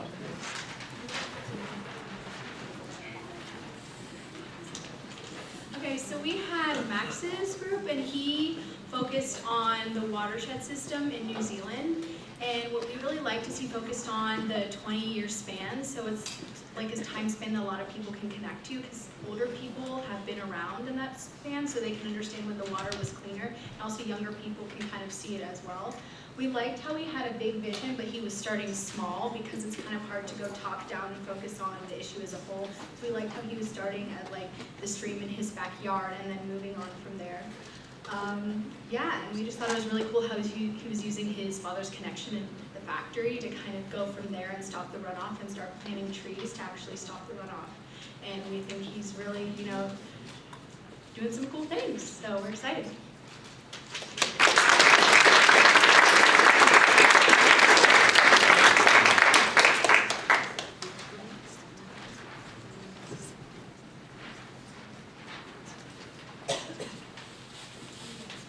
I don't think I need a microphone. Well, maybe I'll put it over here. I'm Harrison's father, Alan Siegel, and at our table, working with Emma, one of the co-creators, and Suzanne, who's my host. Thank you, Suzanne, for putting us both up, and Joel.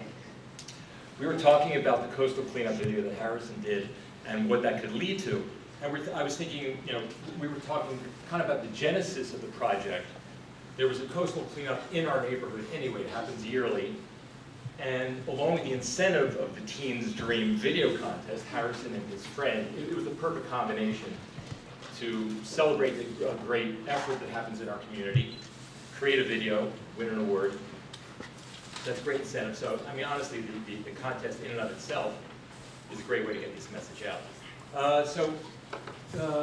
Joel was saying that he just thinks that it's a great concept and just the simple action, the accessibility of the concept is one piece of trash per person per day, just how really accessible that is as a concept.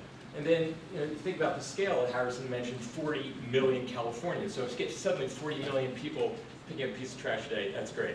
But this led us to think about cause and effect, and rather than having 40 million people picking up a piece of trash a day, what if about 20 million put down one less piece of trash a day?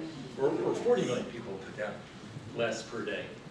So think about, you know, the yin, the yang of the message. Instead of picking up litter, maybe less people are going to be putting down litter. And we can talk about stopping the generation of trash. Do we need water bottles? Do we need paper napkins? Do we need packaging that comes, you know, when we take our food out? And just understanding the sources of the trash and addressing those. So thought about the interconnectivity of all these things, and just yesterday we were talking about the interconnectivity of all the Sustainable Development Goals at the UN. how one really does impact another. If you have less waste, there's going to be less pollution, there'll be less health issues, etc. Cigarette butts will wind up downstream in the water, leaking carcinogens into the fish that we eat, etc., etc. So just we thought about all of that. So we're thinking that a great outcome of this could be not just an education about everyone picking up trash today, but about using less, wasting less, and putting less trash into the environment. And perhaps Harrison, with his video, he's got a lot of video filmmaker friends. They're working into the weekly high school video magazine that they put together, other sources to get this kind of message out. So that's where we kind of ended up.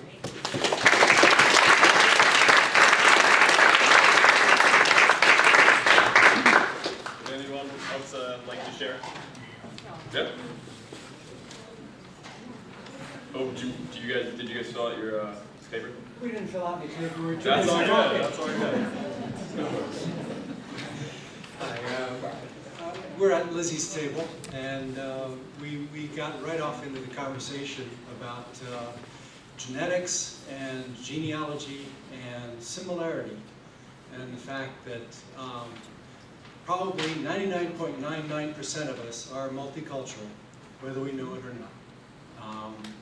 We didn't quite say it that way, but I think we're all pretty much the same. Some of us have a greater mix and a lesser mix of origins, but we all came from the same place 2 or 3 or 4 million years ago, and according to Carl Sagan, we're all star stuff. I mean, ultimately, we all evolved from the same place. And what really astounded us was the connection also between the presentations. Recycling, avoiding food waste, avoiding production waste. We talked about upcycling. If you've got something and it no longer serves the purpose, think about what other purpose it might serve and use it for that.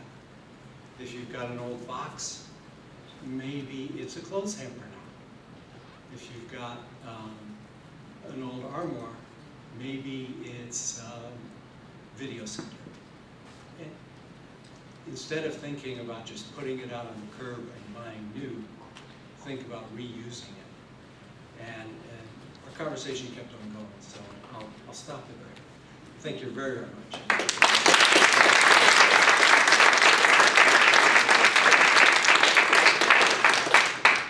Anyone else like to present?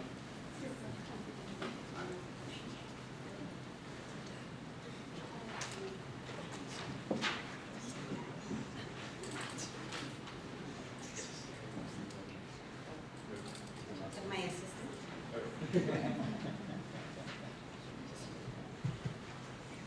All right, everybody, put your hands in there. Let's hear it. Clap them. Now look at the teaching program. That's pretty cool design, right?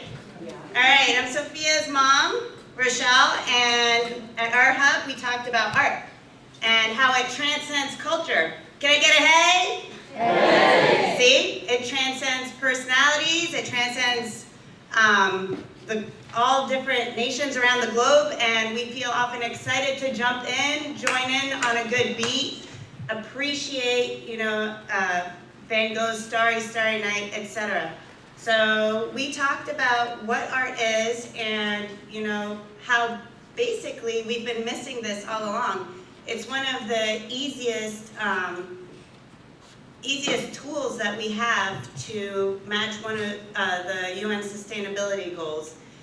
We can use art through music. We can use art, to teach children around the world the same song, to be able to communicate with each other. We talked about the hip hop movement in the 90s, which I was a teenager for, and how that political message, really got across, not only throughout the United States, but if you went somewhere very remote, you would have children being able to literally rap an entire Biggie song, whether they knew what it meant or not. So, the language transcending the culture, you see it in the clothes that people wear. And so something else that was brought up is, kind of reflecting on this and looking at it and how it's been there from, the first cave paintings as a means of communication as humans, but how art essentially makes people human. It helps to make people see each other and the humanity in each other. It's something that we can look at something from a different culture or listen to a different sound and appreciate and come together on, to include food, right? But then something very interesting is we also talked about how it also transcends species. Luca plays the saxophone, and when he plays at home, the dog joins in and starts to howl. And so we can go on YouTube and see the same thing with a baby crying, or when, just kind of in its most primal state, animals have a mating song or a mating dance. So it's really something that's there, and it's part of our core, and that's, I think, what Sophia's message was, and what we were looking at the table, how to use art as a tool to, transcend, the political climates or censorship. And so I hope that, I'm inspired, and I hope that, you guys are too, and that we'll take this message and just kind of keep pushing it in order to really push change.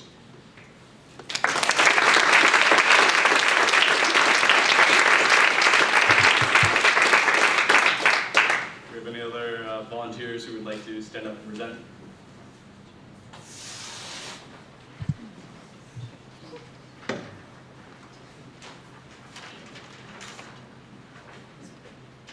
Okay, so our table was consumption with Elena's video, and so we kind of talked about how animation is such kind of a powerful tool for to convey a message, and it makes it just so much simpler for people to understand and kind of relate to it, and it's just an incredible tool. And even if Elena decides not to go into animation, she'll always have that as a way to convey her message.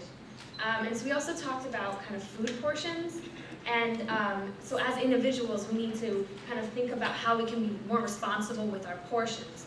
Instead of buying the big pack of Doritos at Costco, are those going to go get stale, and are you going to just throw them away? Is it better to just buy the one pack? So we kind of talked about that a lot. And we also talked about the taxing on overproduction, which can be really helpful in kind of reducing the amount of waste that happens in restaurants and stuff, and it's encouraging people to, stop ordering so much, or maybe have those half portions on the menus, and it's just kind of, that would be a really important step in lessening consumption. We also talked about that there are costs that we don't realize because of the benefits of consumption, and how a lot of people in Africa and more developing countries have come up out of the bad parts and have helped, but there are also costs. So we need to kind of think about the balances of the negatives and positives of consumption. And then Elena brought up about how educating people about consumption is a really important part of this, and how her school has been doing a lot about food production and food waste, and how they've been initiating different programs to kind of reduce food waste. And she brought up something cool, how they used to have trays at the cafeteria, and you would take food and you could put a lot on there because you say, oh, I might want that. So they took away the trays, and that way when you're walking to you might not grab something that you maybe want, then you're kind of like, oh, I don't really want that, and I don't feel like carrying it. And that way it lessened the food waste a lot. And I just thought that was really cool. And programs like that can be initiated in different schools would be really helpful. And so we talked a little bit about GMOs and organic foods. And Leslie brought up an interesting point about reducing pet food waste, and how now more animals are being used for pet food, and how that was just a big thing. So yeah, we talked about a lot of stuff.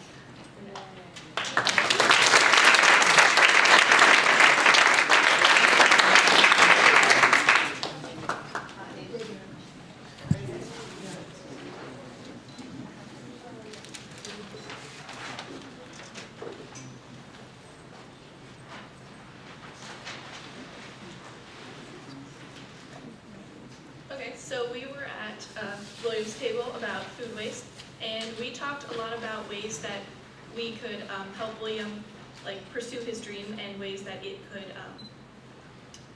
just ways to pursue his dream. So one idea we had was to reduce portion size, and therefore William had an idea that at his school he could ask the servers to charge less for portions, so that way they could have half portions in case people didn't want to eat their entire full portion, which would therefore decrease the food waste that food that people didn't want to eat.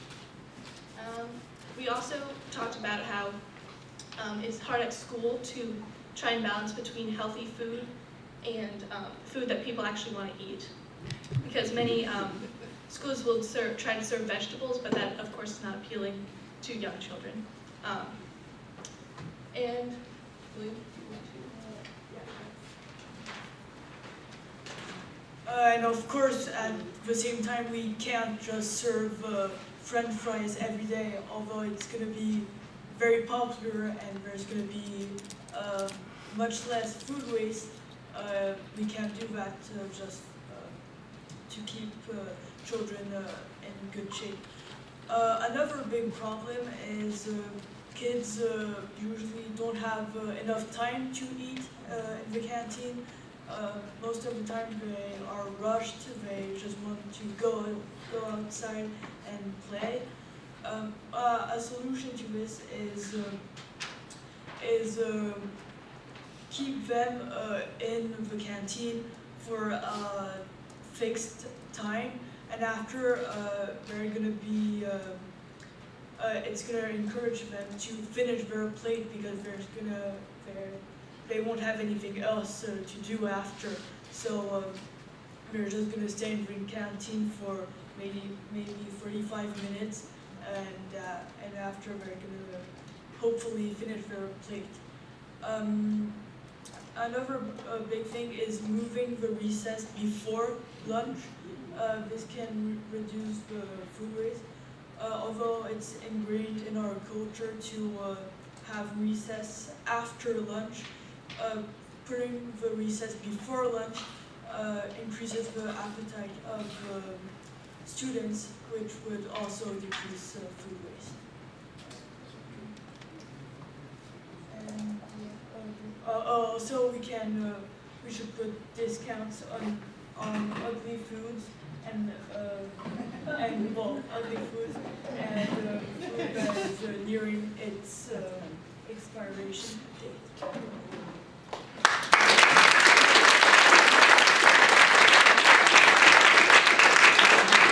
Okay, we have one group remaining. There's one.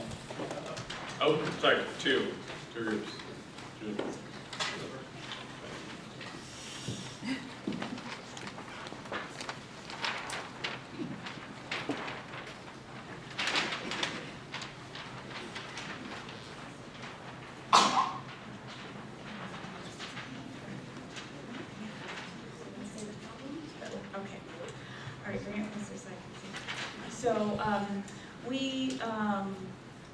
We were commenting on the video by Sanjana about educating girls specifically about programming and narrowing the gender gap.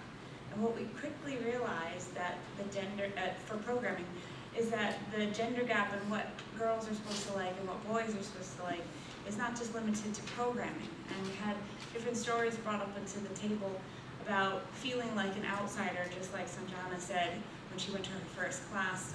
One of the women at her table said she felt like an outsider because she was the only girl in a robotics class.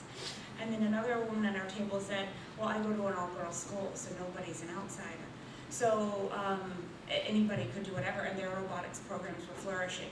So we kind of put out the question to the table of what can you do to not have these stereotypes that are existing and make it more equal. And many of the girls and young women at the table said that the family expectations of them is what drove whether they narrowed it or not. So if your parents have that, oh, you can do it, you'll fit right in, you're really capable at that, try it.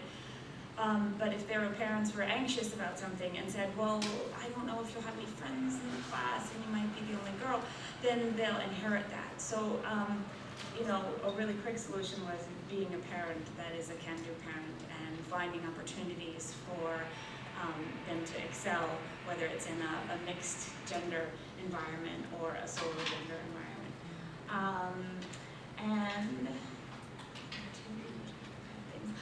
And then a lot of it came down to, we had like maybe 3 generations of women at our table, and talking about how you know, gender stereotypes have changed over time.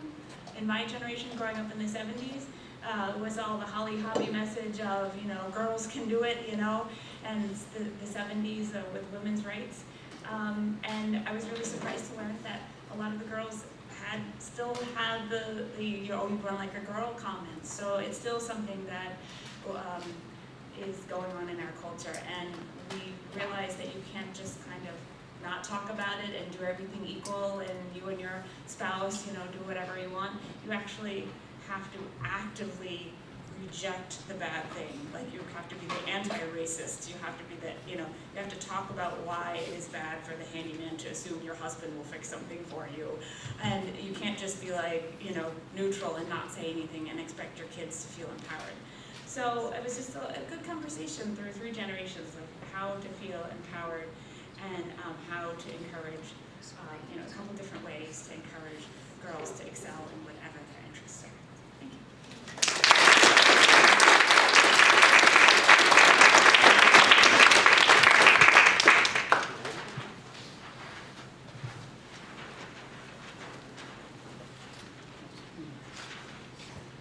I'm Angie's uncle, so I've known her all her life, and I've heard many times that she wants to be a teacher, but I did not know why. I just said, okay, she mentioned it. So seeing this video opened my eyes quite a bit, and it was a great conversation at the table, because she was not only able to express herself, like so many of the teens that did these videos, but she was able to tell us that she had inspiration, which is the drive of all the videos we've seen today. So we said, what is it about teaching that makes you want to get into it? And she saw over the years at her school that some of the teachers weren't so good, and she wanted to do better.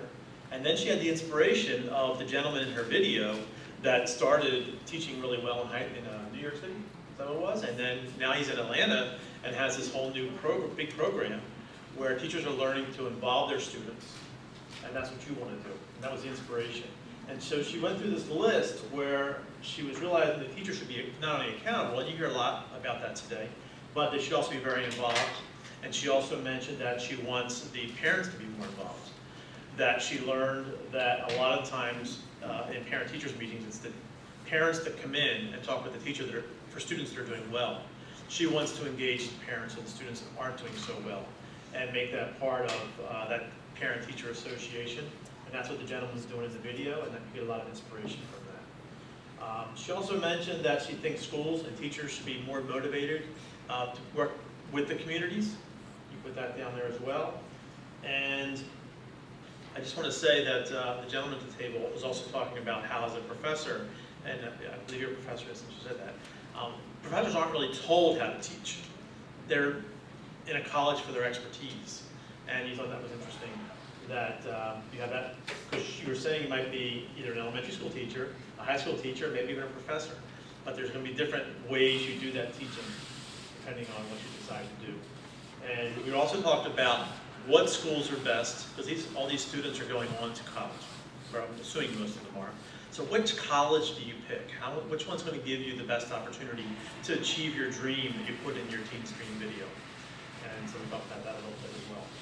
So I just want to say that thank you to Elizabeth for our great note-taking, and all the teenagers that were here today coordinating this. You're all incredible. Thank you.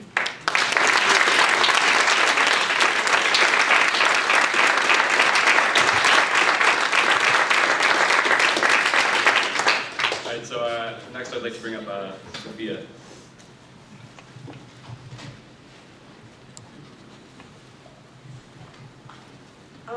So to kick off next year's competition, Jo and I made a song together, and here it is.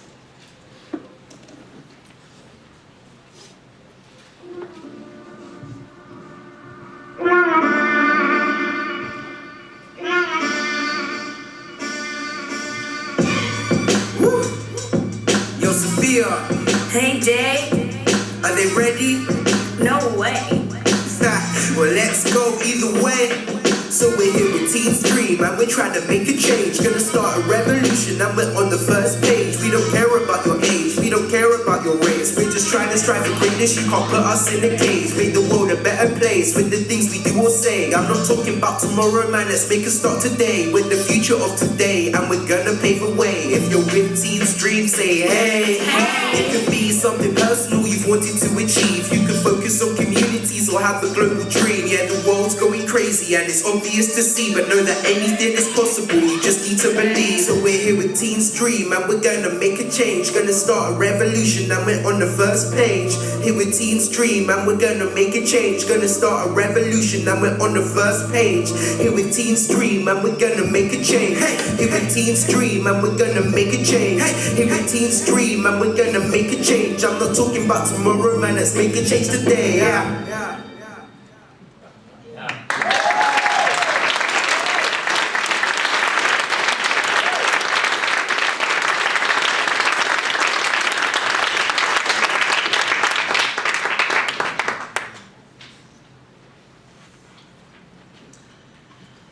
What did you think?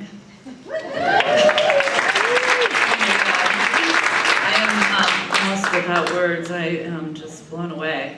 We didn't practice any of that. These guys just took the scripts and did it beautifully. So, thank you. So I want to say thank you all for coming, and I just want to ask us to give these kids a big, huge round of applause.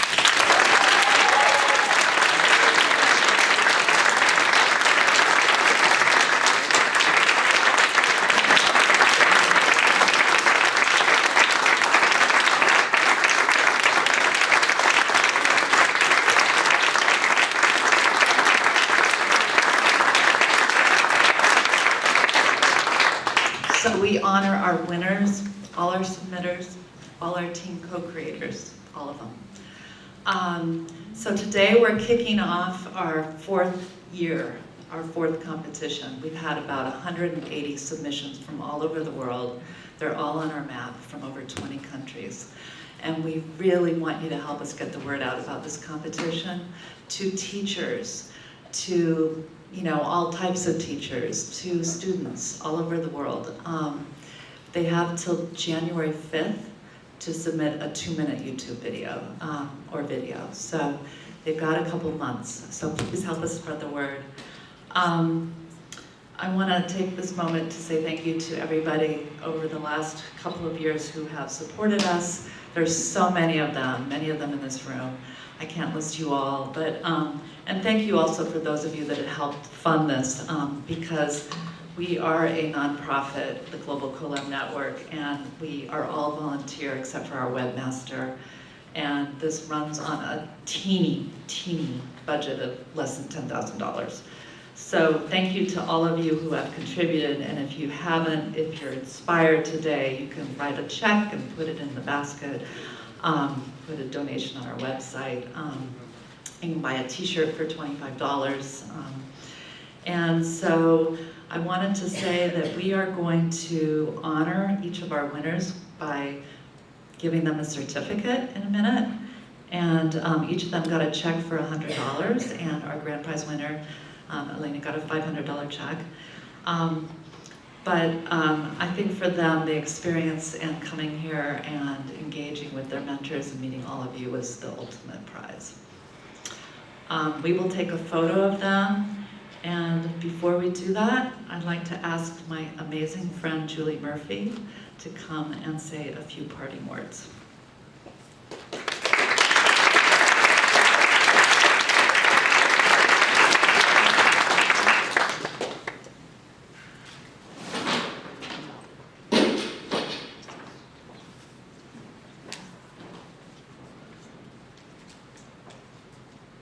This quote is from a friend of Linda's, and Linda David's, a man that they met recently, a man who's been very involved in the reconciliation movement in South Africa.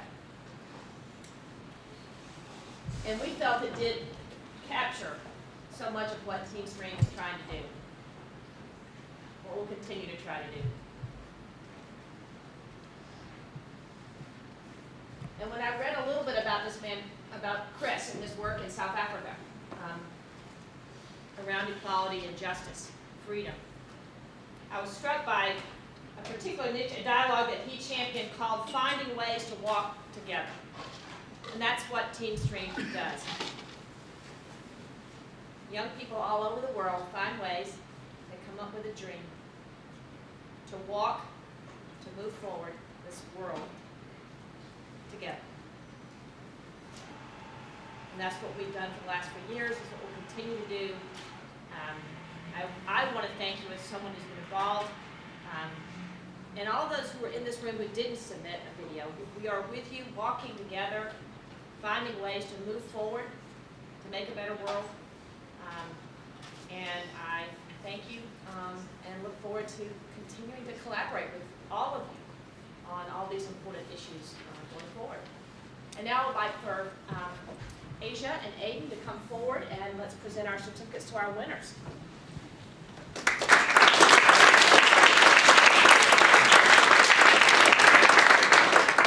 So again, I want to recognize Asia, who has been with me from the very beginning, who created this amazing competition at the very beginning with her friends Eddie and Jackie. So we're going to go ahead and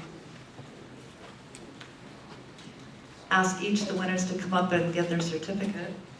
Then we're going to have Greg and Don, our amazing photographers, and Hurriyet and his team with Turkish-American TV that has been live streaming. Capture a picture, hopefully over here somewhere, of the teens, so we've got a full picture.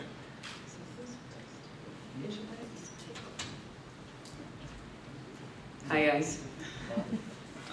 So our first certificate that we're going to present is to Elena. So you can come up.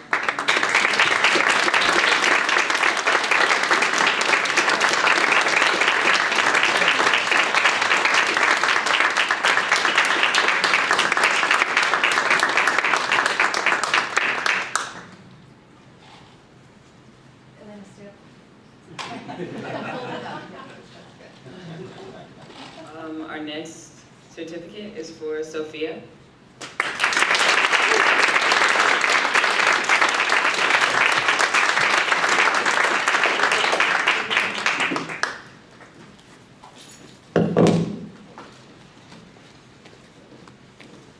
Our next certificate is for Austin.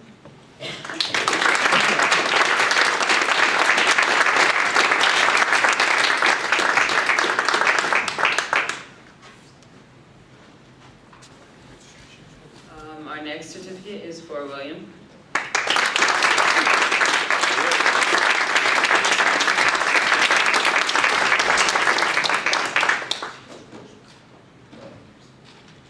Next we have Harrison.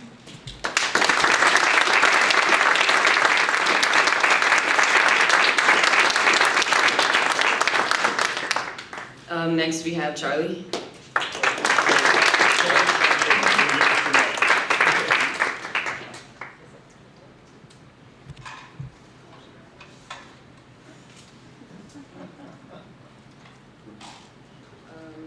Next we have Ronan.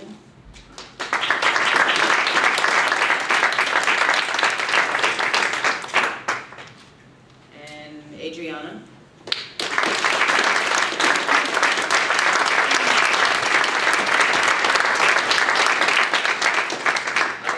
And finally we have Elizabeth.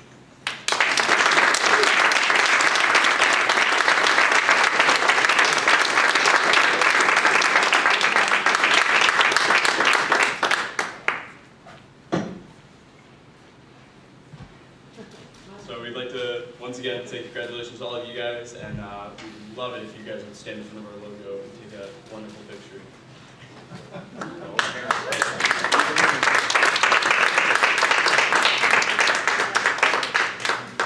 Okay, everybody, yeah, let's get our photographers up here.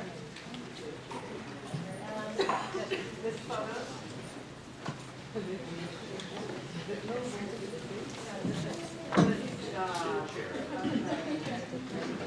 get close, winners. Okay,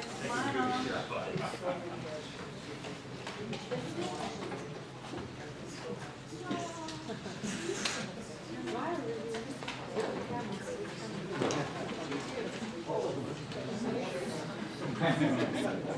Okay, I'd like to ask the co-creator teams to come up with them. All the team co-creators.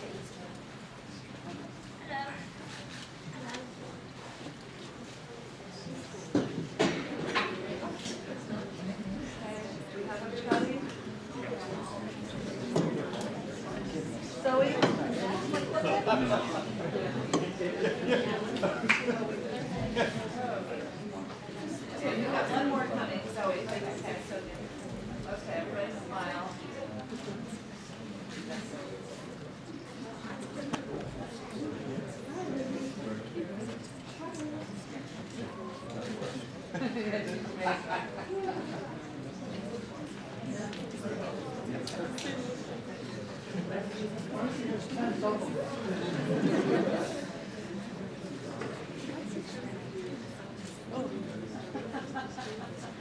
You're probably tired.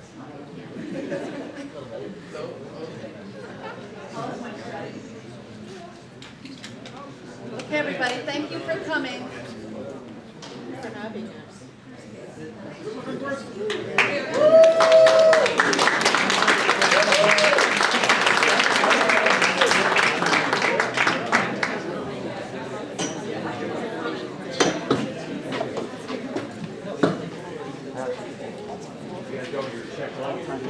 Yeah.